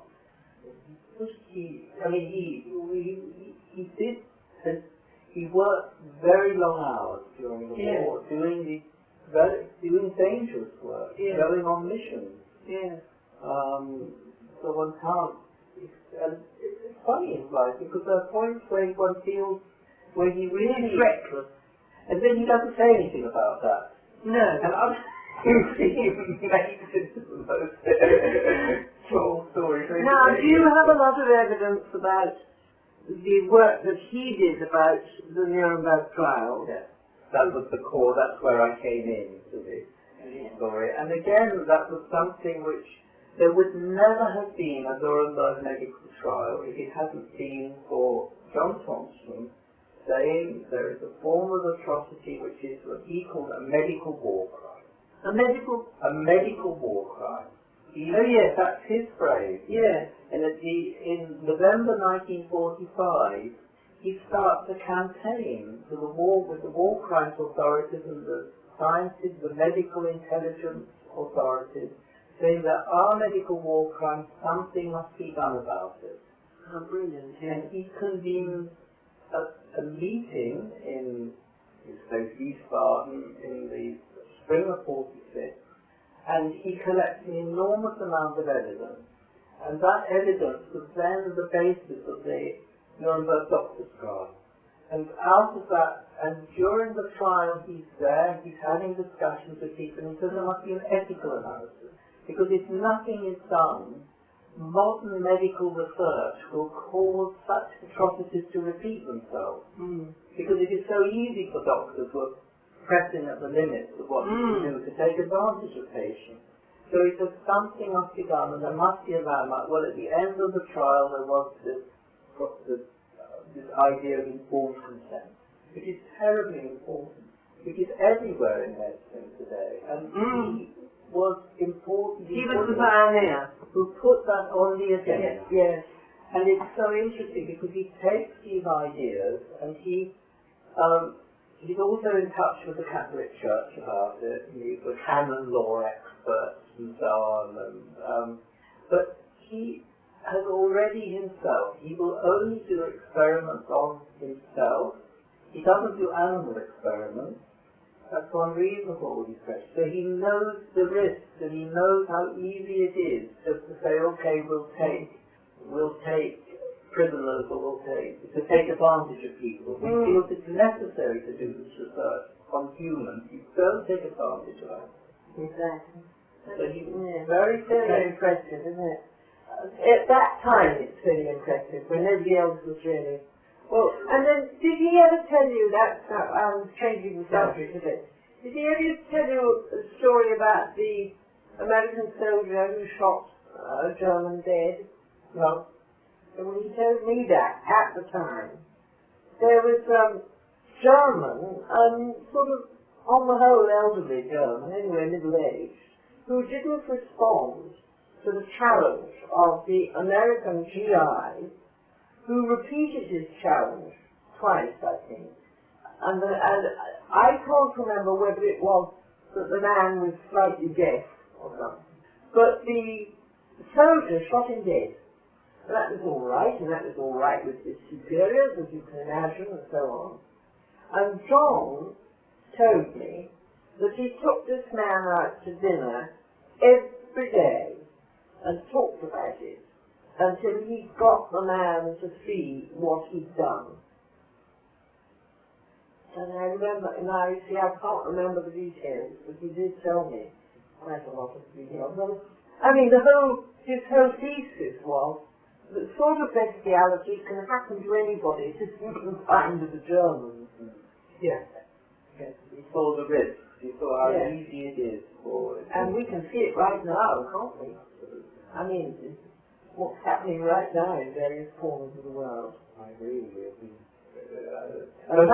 Now everybody is talking about the fascism of George Bush and so on, so that they see the connection. He really felt it's interesting because he was very critical towards McCarthyite America. Yes. But he is a very conservative person. I mean, the way he described UNRWA and bureaucracy and so on. Yes. And I don't know how not a... No, I think he is, and that's why I think he liked Julian Huxley for that reason, because Julian Huxley was not that sort of person. He was not bound by bureaucracy. This person had brilliant ideas, which everybody jumped on. And he said, it was Julian Huxley years before anybody else did anything about it, who said that Auden ought to be saved. And all the Americans said, oh, well, what if you wanted to? Why do we do it only for the Egyptians? We can't look at that sort of thing. The bureaucracy, the absolute refusal to see that things transcend national barriers. If there are great works of art, it doesn't really matter where they are, they should be saved. Great founding I mean, he's a great father of UNESCO. I'm actually going to speak at a conference in November, 60 years of UNESCO. Oh, really? Yeah, and I'll speak about John Thompson and UNESCO policy to occupy countries, but it will be very interesting to hear about how they discuss Julian Huxley. You see, well, I wonder if I've got anything that, I haven't got anything that's really sensible for what you're going to say, but it does remind me of, Julian didn't care two hoots about, that man I was just telling you about, Anton Swarninski, who was nominally a communist, as he would have to be as a whole. He was a very intelligent poet, very warm-hearted and yet cynical sort of person. And years later, there was an incident which showed really how sophisticated these people were and had to be to cope with the communists. But anyway, when Stephen was editing Encounter, which was in, I think at this moment it was already in the 60s, late 50s or 60s, and he went to Poland, and of course he looked up Swarninski, and he asked Swarninski if he could give him, do an interview with him. And Swarninski was tremendously frank about the communists. And Stephen was a bit nervous on his behalf and said, look, do you really want me to publish this? Yes, it's not publish it.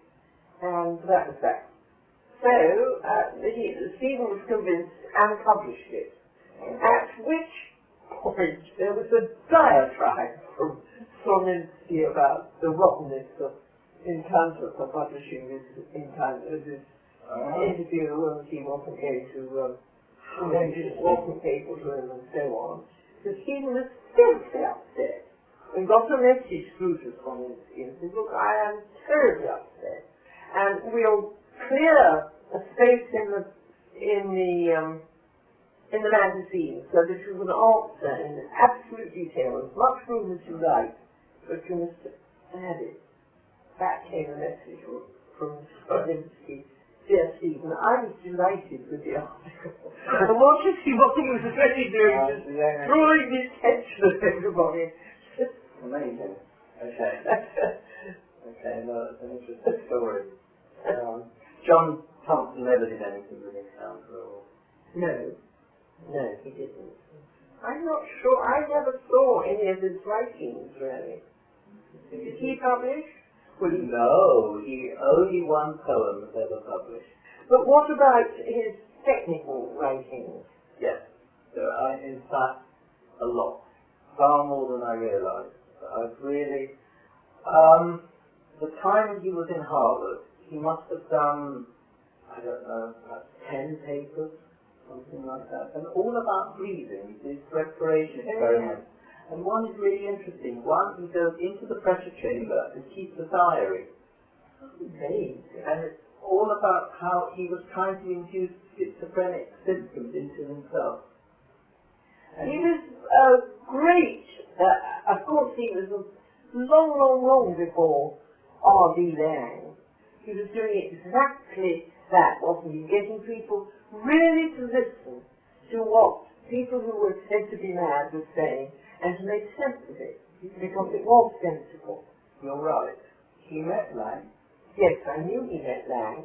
I don't know how it went, though, do you? He must have gone off Laing a bit later when he got so lucky. He wouldn't have lived to see that. Oh, I see. He met Laing, it would have been something like 64, beginning of 65. Which is the year John's death? 65. 1965, the summer of 65. Early August. That was the... I'm trying to remember if he realized whether I can't remember whether I had a message from him. The year before was when I was very ill with cancer, which was why I stopped being a concert pianist. Did John know? Perhaps I didn't tell him. I probably didn't. But that dates it then. That means 65 he died. That was the year that Stephen was poet in residence at the Library of Congress. And Lyndon Johnson was president. Kennedy had been assassinated. I'm sorry. Kennedy had been assassinated, I think. Oh, that was 60, wasn't it? Yeah. 63. Yeah. 63. And there are a whole sequence of, he's very at Churchill's funeral, he's very depressed by. T.S. Eliot said as well. Yeah. That was 65. Yeah. And so all these, I think, things depressing him. And he was also on the Freedom March as well. LGT. Protesting. And was beaten by the police, right? There was a very interesting thing about Eliot's death, which came up at my Stephen's funeral, which was that Joseph Brodsky came to Stephen's funeral. He just flew over for it.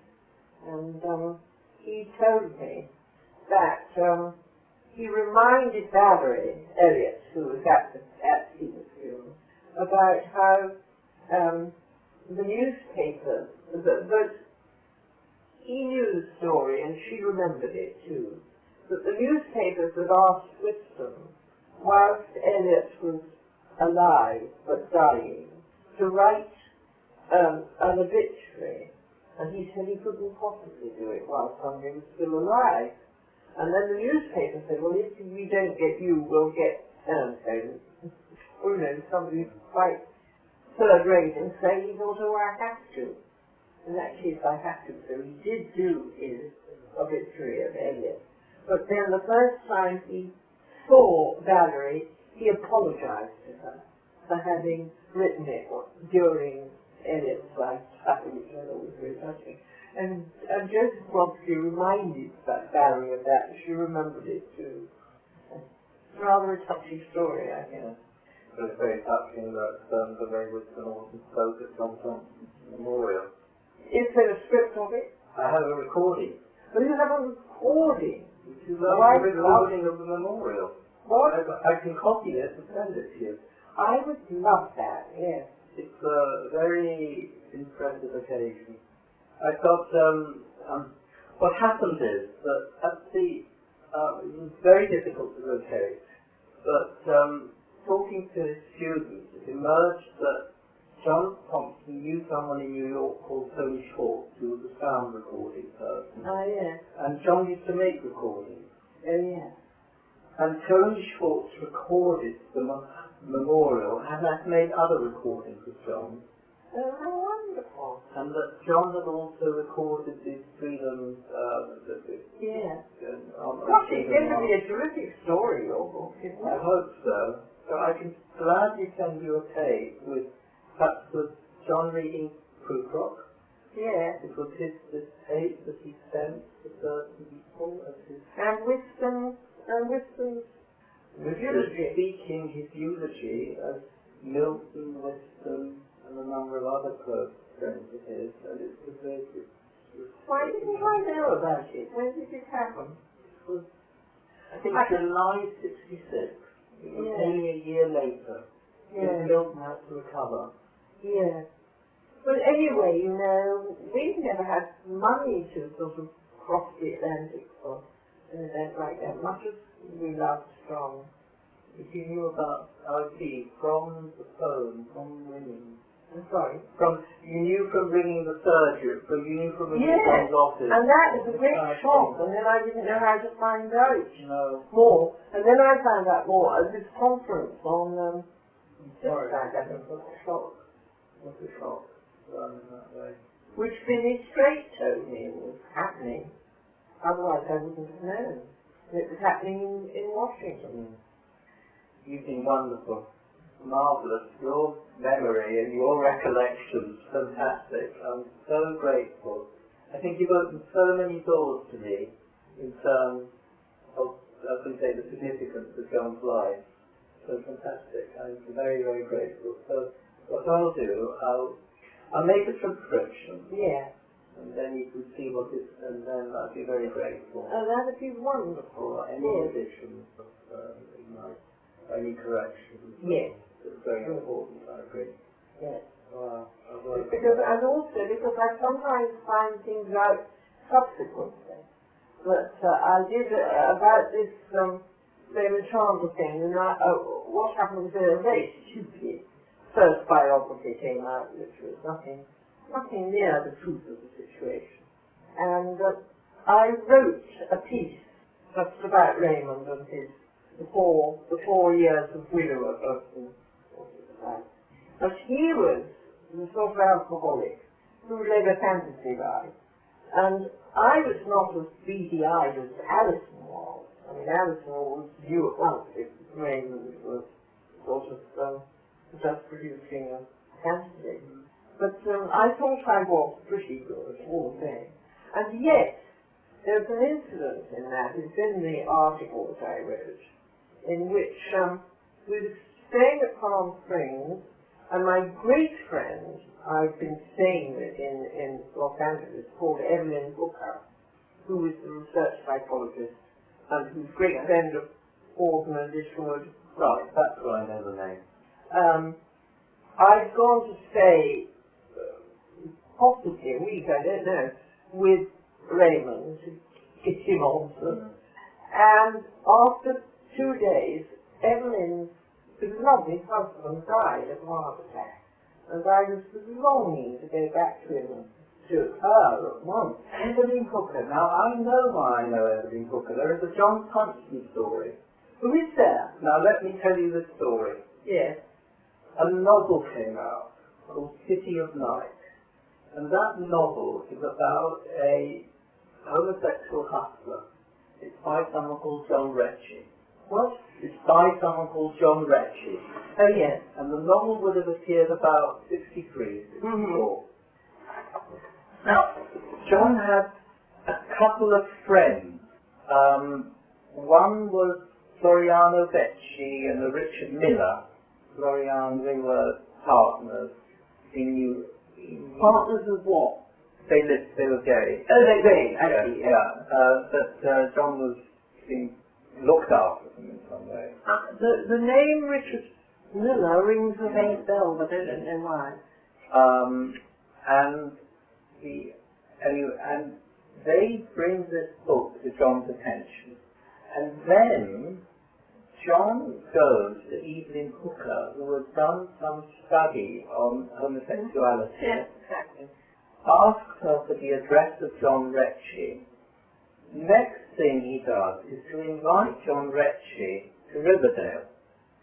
And where John Ritchie lived, and that's right, and John tries to reform Ritchie. Ritchie goes to Riverdale more or less in the expectation that here's this rich physician who will at some stage make a pass of him, which he never does. What John Thompson does is he takes him to this music festival, where there was, that's right, Benjamin Britten's War Requiem. Tanglewood? Tanglewood, yes. And says, look, you have a choice. You really could become a great author if you reform yourself, if you get yourself sort of off the streets and focus on your writing and focus on he had a Catholic background and so on, and I think John felt that there was and Ritchie sort of takes John Thompson's assistance but rejects it at the same time. And and so Ritchie is there in the sort of, there's been a biography of Ritchie, which makes a lot of Ritchie's time in Riverdale, and then Ritchie begins to write a biography, a book about a novel, in which John Thompson is the major character. Oh, really? That's fascinating. And then the novel has never been published because when John Thompson dies, Ritchie is so upset that he drops this novel and goes on to write other things. And then this book appears, which is a biography of Ritchie, but doesn't call this doctor in Riverdale John Thompson, calls him Dr. Ralph, which may be the fictionalized name. Yeah, so that's, I mean, it's quite an interesting incident, but it's rather typical of John Thompson, is that people expect him to be gay, expect him to be homosexual, but he's not. But he likes the milieu, and he feels this, a reforming I think Gallifrey thought that John was gay.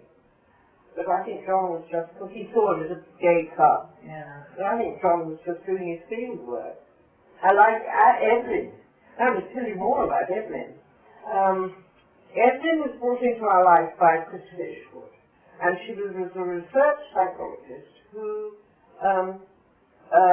that's why Christopher and Winston and various people were her guinea pigs, as it were, in her survey of homosexuality. And she came out with the results, and she did what is called matched pairs.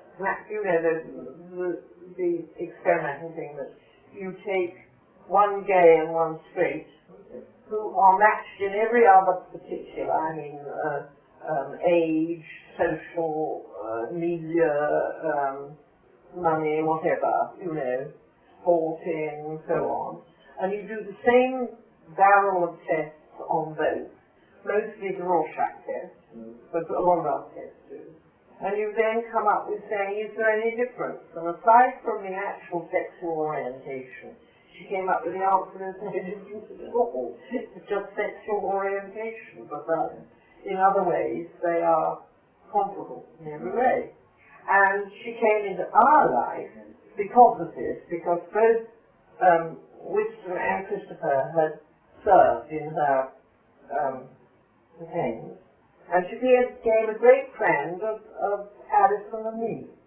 And when she was in England, she was on a year's sabbatical from her work, and she was teaching the people at the Tavistock Clinic the Rorschach test, which they weren't too familiar with in those days. And she was one of the world experts. I mean, she was the colleague of the man called Bruno Klopfer, who wrote the textbook on the Rorschach test. And anyway, and there she was here, and at the same moment she got married, happily married, to this man called Edward Hooker, who was an expert on the poetry of Dryden and was preparing the definitive work on it. Anyway, and we saw a great deal of them both, and we loved them. And in fact, I even met them on their honeymoon, because I was going up to York, and we walked round the walls of York, I remember. Anyway, Evelyn and Alice and I became a sort of threesome friendship. And we were always teasing Evelyn about the Rorschach test, Alison and I. And one day, both Alison and I realized we'd gone too far. We might have hurt her feelings. So there was only one thing left to do, which was say, Evelyn, would you do my Rorschach test? And we did. And it was incredibly, uncannily accurate. It didn't give one tremendous surprises about oneself, but it was plumb right. Anyway, I was very, very impressed. And then on subsequent visits to Los Angeles, we always stayed with Evelyn. Indeed, Stephen gave Evelyn the manuscript of World Within World, and she left it in her will. She died off here, back to Lizzie, my daughter. So we were very, very close. And she had, it comes in, Christopher was always rather awful about her, but I think those diaries of Christopher Ishwood are rather awful. He comes out as not a very nice character, I think. But anyway, there we are. Well, then, about the Raymond Chandler thing, I'll finish my Raymond Chandler arc. As I said, I'd stayed 2 or 3 days with him, and then came the news that Edward had died suddenly of a heart attack. And I was agonized, because she was really very close then. I wanted to go straight back and be with her. And Raymond, who was an alcoholic and in some ways very childish, definitely what my Stephen would call a lame duck in my life. We were all just looking after him, you know, made such a scene that I thought it would be dangerous to leave him, so I was really torn. And I rang Evelyn, and Evelyn said, no, look, it's all a bit confused here. Come back the day of the funeral. So afterwards, of course, when I said, you know, I just wanted to come back, she said, oh, I long for you to come back. But anyway, there it was. So I stayed a few days, and then I drove into Los Angeles and looked after Evelyn for about 4 days, in which she really was, as you can imagine, completely done in. And I remember sitting on the lawn reading the Traherne Centuries of Meditation to her, and going with her to the bank to get sexually the will and so on, and she had an awful time. And then I confronted with Christopher Schwartz, because I was worried about this Raymond having gone to pieces and been thrown off it. But anyway, so we decided, let's all go back to Palm Springs weekend, and then we can look after Evelyn, and we'll also look after Raymond. And so we all went there. I drove back with Evelyn, and Christopher and his friend Dominique came on the following day, and we went to, we went to expedition. Raymond was showing off the fact that he could dive, so he kept on diving from the top, diving board, and then he'd come like a schoolboy and asked Evelyn and me if it had been a good dive, and Evelyn and I were just talking, and it was an agonizing situation in a way, because, for instance, one day, Christopher took us all for an expedition to, what was it, the date farm place, something Springs, and Raymond, who was really quite homophobic, was rather taken by Christopher. He was sort of showing off all the time. Evelyn was in the middle, and Raymond was at the end, on the back seat. I held Evelyn's hand, and the tears were rolling down her face, and Raymond didn't even notice he was showing off. It was all rather awful.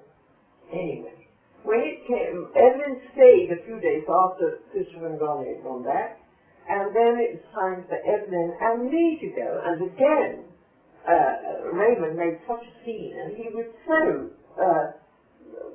it was dangerous to leave him alone. He was that broken up, and so finally, Evelyn and I decided that I would stay there until the man came from San Diego to fetch Raymond, so that he wouldn't be left alone, because it was rather, and then so I spent the last 2 days or 3 days of my time in California with Evelyn hanging there, and Raymond resented even that, and he was so horrible to Evelyn. And then he even, as I say, even minded my insisting on going back to Evelyn. So I did manage to look after her. She was then having a sort of fluey cold, really in the way one is after one's husband dies. And never. But she'd been so nice and so like a thoughtful psychiatrist with Raymond when he behaved so perfectly. Well, anyway, when I got back, the reason I got into all this is how one believes things, even if one's got quite a lot of experience to the contrary. Anyway, when I was back here, I had letters from Raymond in which he said, I remember exactly what they said, I think he quoted them in the article, said, I've been writing to Evelyn and sending her things which I think will cheer her up, and I think I have a friend there, a very real friend. So I was rather, at least encouraged that he tried to retrieve the situation subsequently. So you published an article on that? I published a whole essay about it. I think I've got a copy of that. And anyway, last year, about 6 months before Evelyn died, I was talking to her on the telephone about something else. And somehow we got to reminiscing about that. And I said, well, he did, you know, he was nice in the end, and he sent you all those letters and to try and cheer you up. And she said, but after that weekend, I never heard from him again. Oh. It was all complete cloud cuckoo. But one is so credulous, you see. Even if one thinks one's pretty beady-eyed about him. It does mean that John Thompson may have known Evelyn Hooker through you. Yes. It's probable. Yeah. It really is probable. Yeah, and that is very interesting. Extraordinarily interesting. So that then... So, there, I mean, I have 3 fictionalized accounts of John Thompson. One is as Malin in The Age of Anxiety. Oh, yes. The other one is this unpublished novel, yes. which I have no access to.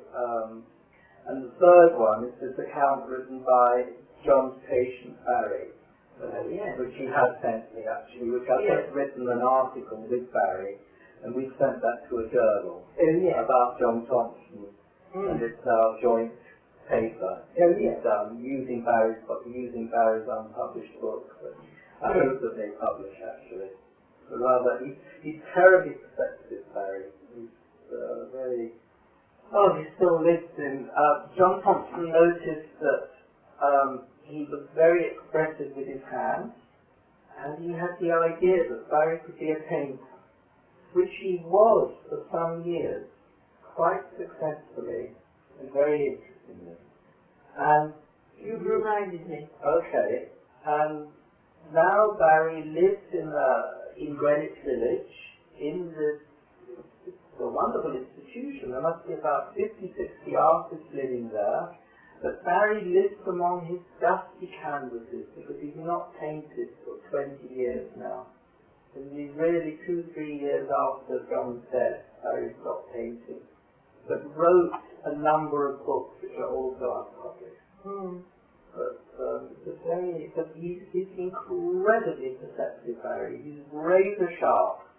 Now, I tell you what it's reminded me. Another thing that John said, we were always discussing signs of behaviour and so on. And one day, after nothing, after silence, John said, what's the opposite of giving? So I said, taking. He said, no, grasping. And he then said that it would be very interesting at meal times to take photographs of hands, because there are people who, even when they offer you a dish, looks like as if they're grasping it. And equally, people who, when they take a dish, have the hand movements of somebody who's giving it.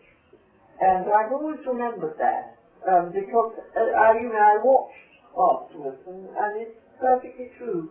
The people's hand movements are very, very important. One of his favourite pictures, apparently, was Durer's hand. The Durer, praying hands. That was something which John was one of his favourites. And years later, Stephen did the eulogy in Westminster Abbey for Henry Moore, and he ended it about when Henry became too ill to work, his hands were always moving, as if they were, he couldn't do it, but somehow they were restless. And then he said that hands, I praise you, he ended the whole sermon by saying, and that Henry said that after the face, the hands are the most expressive of the human body. Henry did a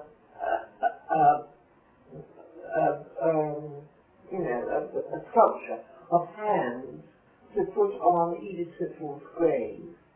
And Stephen ended the whole sermon with hands that also for praying and for giving thanks to this life, the life of a genius like Henry Moore. I think that's very, very significant. Yes. I think that whole thing about giving or grasping was, in that way, John did say things that are important and memorable, didn't he? Yes, and what I've been trying to do is to talk to as many people as possible who knew him, and it brings together some of them. I include these, try and weave these observations in. Because, I mean, that's a real physician's comment, actually. Yes. The physician, you notice, you look at this. Yes. You don't just think about what the person's saying, you look at the whole person clearly.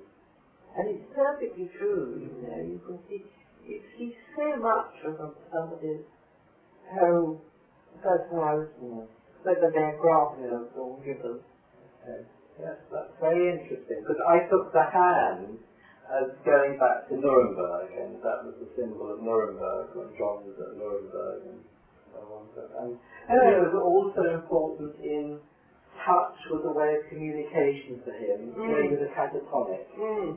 That it was described, someone described to me that John would gently lift the patient's hand. Yes. And that was a way of establishing contact. He was speaking softly to him at the same time. And he had a great sense of rhythm, because I, as a musician, saw that with this young patient he had on that day I spent in the hospital with him, that when he walked him up and down the room, that there was some tremendously, I was going to say mellifluous, but you know what I mean, as a sort of movement which was certainly smooth and yet rhythmical, and which clearly released this boy from some prison of his catatonia. One of the psychiatrists at Albert Einstein said that, who was trained under John, yes, his name Steve Bauer, he said to me, yes, he took John to one of his patients who was a catatonic, and he said a year later, the patient who was much recovered, he said all of a sudden, a year later, this patient, when he recovered, he said, can I see Dr. Thompson again? But it was the one time that he saw Dr. Thompson when he was at his worst, and yet he remembered so vividly the contact, somehow the physical contact, I could say. The other thing that's very interesting too, at that time when I went to the hospital and all the staff were there, and it was quite a longish table, and Milton Pathé was in the chair, and John was at one side, and the patient was brought in. The conversation was entirely between John and the patient, and it was as if the others might not have been there. There was no sort, and it was partly because it was so gentle. It was not, as it were, concentrated or you know, there was nothing, the patient didn't give you the feeling of trying to exclude you, but at the same time, the attention was entirely between those two, and that just as well not have existed. As far as I understand it, John had the idea from Martin Buber of a communing relationship. Oh, I and thou? Yes. Yes, he used to talk about that. And that was the basis, and so that the personal, it was like a spiritual contact. Yes. That was what counted. Nothing else counted. And I think that's why people remember John. Yes. Because it was so deep, the contact that he was able to forge. Yet it was of that moment. And yes. Of course. And also there's something about pace, that he had a sort of pace in which I've often thought about this too, because for me the difference between, even in this idyllic way of living in London, it's London, and London has its pace. But when I'm in the country, in Saint-Géron, the pace is totally different. It's to do with being in nature and the eternity of nature. And it's a very Roman part of the world, and so one very frequently thinks about the ancient Romans living there and so on. But in fact, London, however beautiful it is, as it is here, it's the place where one is getting and spending and laying waste one's powers. There's a country in Saint Jerome is quite different because the pace releases in one a different sort of thought. The extraordinary thing is that the pace releases in one a sort of clarity which isn't there in a metropolis. Interesting. You see, the way Eau Vive is described, it is the antithesis of the metropolis. Yes. Now, John Thompson also said it's the antithesis of a concentration camp, which is something which doesn't come into the Catholic sources.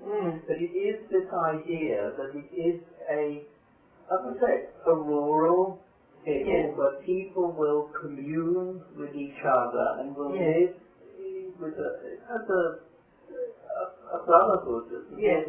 But it is away from the city.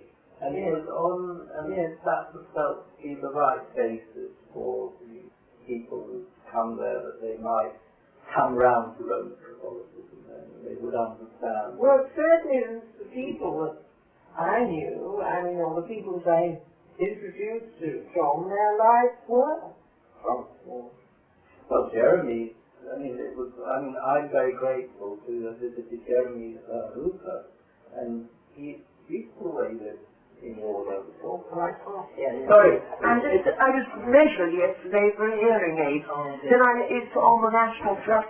When am I going to get it? And they said January. All right. No, it's having met Jeremy down in Warsaw. Beautiful way he lives. And that is a rural people, really. It's absolutely lovely. And it is a sort of Catholic, it's like also a Catholic enclave as well, I think that's how he was. But he also, which rather reminded me of John, because I had a friend who was in that rehabilitation place called Klaus. You know that Klaus? No. It's an old house of the Wyndham family. And it's a rehabilitation place for various addictions or whatever. Okay. And I had a young friend who was there, and I promised to go and see her. And I said, I'm coming by the 12:18, as it were, from Waterloo. And when I got to Waterloo, the train didn't exist. So I was going to let her down in a big way, and that meant a great deal, because, one doesn't let down people in that state. So I had total panic. And then I suddenly thought of Jeremy, and managed to ring up Jeremy by finding from, what's it called, the inquiry for telephone numbers, and got him. And just like that, it might have been like, John, you can't meet your train, and I'll take you down, and so on. And the whole day was of a different pace, but having been very worried about getting there and about letting Jane down and all that. And so I thought, well, Jeremy, he's got something from that. I think so. But he was rather a strung-up boy to begin with, and very antagonistic to Auden. Robin was the golden boy. Jeremy was thought to be very stiff and starchy. That's because I knew them from, we met them on a holiday in Portofino, so I'd known them many years before. Okay. John Thompson felt very warmly towards Jeremy. He said he's the one person who will make him angry, but he felt that he was enormously reliable and a real anchor. Yes. That he could, and there was the idea that possibly they could establish some sort of new Eau Vive. I think John was always romantically looking for. Yes. He had one scene in Fatima in Portugal, which was a real idea of his, to move to Fatima, and there was, in part that was done, but that didn't work out in the longer term. And he thought of various alternatives, and one of his ideas was going back to work with Jeremy at some new form of community. Of course, never came about. There was the sense that he had a little. They could have taken over Water Castle when the school left it. But you know, what was it called? Sanborn Shake School was in this lovely place called Warder Castle. Oh, I've seen Warder. Jeremy showed it. I went down there with the widow of Sebastian. Oh, yes. Because she is the godmother of one of Jeremy's children. Oh, really? So it's very nice to think of all these people being friends with each other, isn't it? Yes. Yes, I was pleased that I could drive them down and they could meet after so many years again. And he did sad that Sebastian. I mean, Sebastian's career was great in Canada. He really was a very, very successful person. Wonderful with patients. Did social psychiatry. Had all sorts. It was really apparently they say how he got on with patients. He could really talk on the level of patients. One patient. When did Sebastian die? It would be about 12 years ago from a brain tumour. And really at the height, and it was, I've now met several people who worked with him, and he was a very, very gifted, talented psychiatrist. I'm sure, well, he would have realised his greatest potential with John. He was in a way John's legacy. Yeah. Because he remained, and remained very, his Catholic faith was really very important to him. But the work as a social psychiatrist inspired that he did. She's what sort of age is widow? Oh, his widow, Marie-Odette. Oh, God. I'd say in mid-70s. Oh, really? Perhaps, or early. But she did know.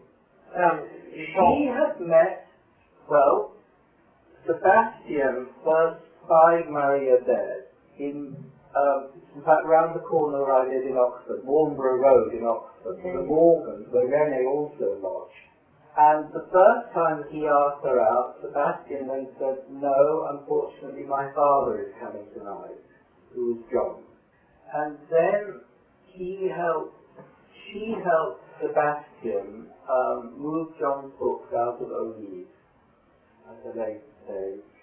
But in a way, I think when they married, I think John became more distant from Sebastian. I think that was sort of what he said. But, well, parents tend to, don't they? What was that? You have to give marriages their head, don't you? But it was a natural thing. Yeah. Sebastian had, how can I say, from the sort of, he'd been on the streets in Berlin, Right. run away, Right. delinquent, and there he was, having a very, I think the one thing was the sense that Marriott was this, and it was something which Sebastian's brother, who is alive in Germany, whom John also helped enormously, the sense that she is a restless person, and so Sebastian was in New York and then in different parts of Canada before they settled. I think that sort of restlessness in Marie-Odette. She was a great person, very. Really, so Sebastian, it worked. The transformation, it was a complete transformation of character. He remade Sebastian John. Yeah. I think it was a complete. Well, it's like, I suppose it's like having a sort of post-dated happy parental relationship. I mean, but perhaps you can make up for appalling beginnings. I've always thought, indeed, one of the phrases that I used about Raymond Chandler, who was the son of both his parents were Quakers, so they had all the high living, plain thinking, work ethic and so on of Quakers.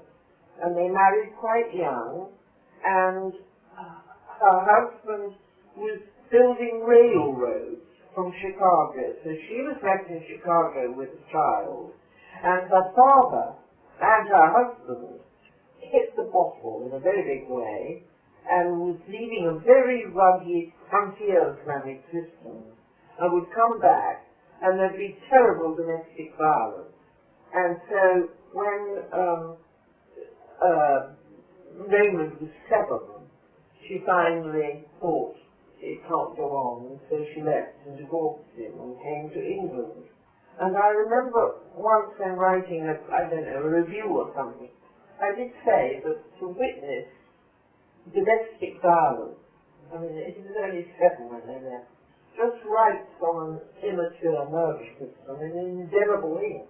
You just never really overcome it, and it explains all his fantasy about violence and everything, and that all all judgmentalism in his books, which his hero, you know, what's he called, Marlowe, is always judging everybody else. That was Raymond's exteriorizing, as it were, his self-castigation, which went also with him right through life. And I do think that with those situations, I've always thought that, you know, that people don't ever really come out of them, because, you know, that's wrong. They can be brought out of them with a sort of cherishing, and you can go bad, with a cherishing relationship. Cherishing relationship or psychoanalytic relationship or whatever. But I've always thought, well, you can't ever really completely, that your whole nervous system must be really marked for these experiences, particularly the fright of a young child. Yeah. And, well, if you turn that back to Sebastian, it really was a bloody miracle, wasn't it? When you think of his origins. And then the terrible time at the end of the war. Oh, absolutely, because he had to, I mean, Sebastian had to recuperate his family, take the mother and his young brother over, and he'd already lost the father in military action, so that he had to take the family over to escape the Russians, and Sebastian organized all of this. And then Sebastian provided for the family rather ingeniously. He worked for the baker and traded in bread and so on and so on in those days. And so was young Klaus, as he then was, he was resourceful, but he felt he had to leave his mother. That was when he ran away to Berlin. Well, and obviously he would have to, wouldn't he? I mean, that she would have clung to him and cast him in the role of the man in her life. Yeah. So he did all that. My son-in-law has his previous wife. She's really rather schizophrenic. And I've seen it happening. He has 2 sons by his previous wife, Oscar and Rupert. Oscar's the old one. And he was made to pay the bills when they went to a restaurant, to order the table, to do everything. And just simply he was substituted into Barry's role, as it were. And it's been disastrous for him. I've seen it over and over again. I think it happens particularly with mothers and sons. I don't think it's the same. Right, with daughters. I think daughters have a different pattern, which consists of mothers being both ambitious for them and jealous.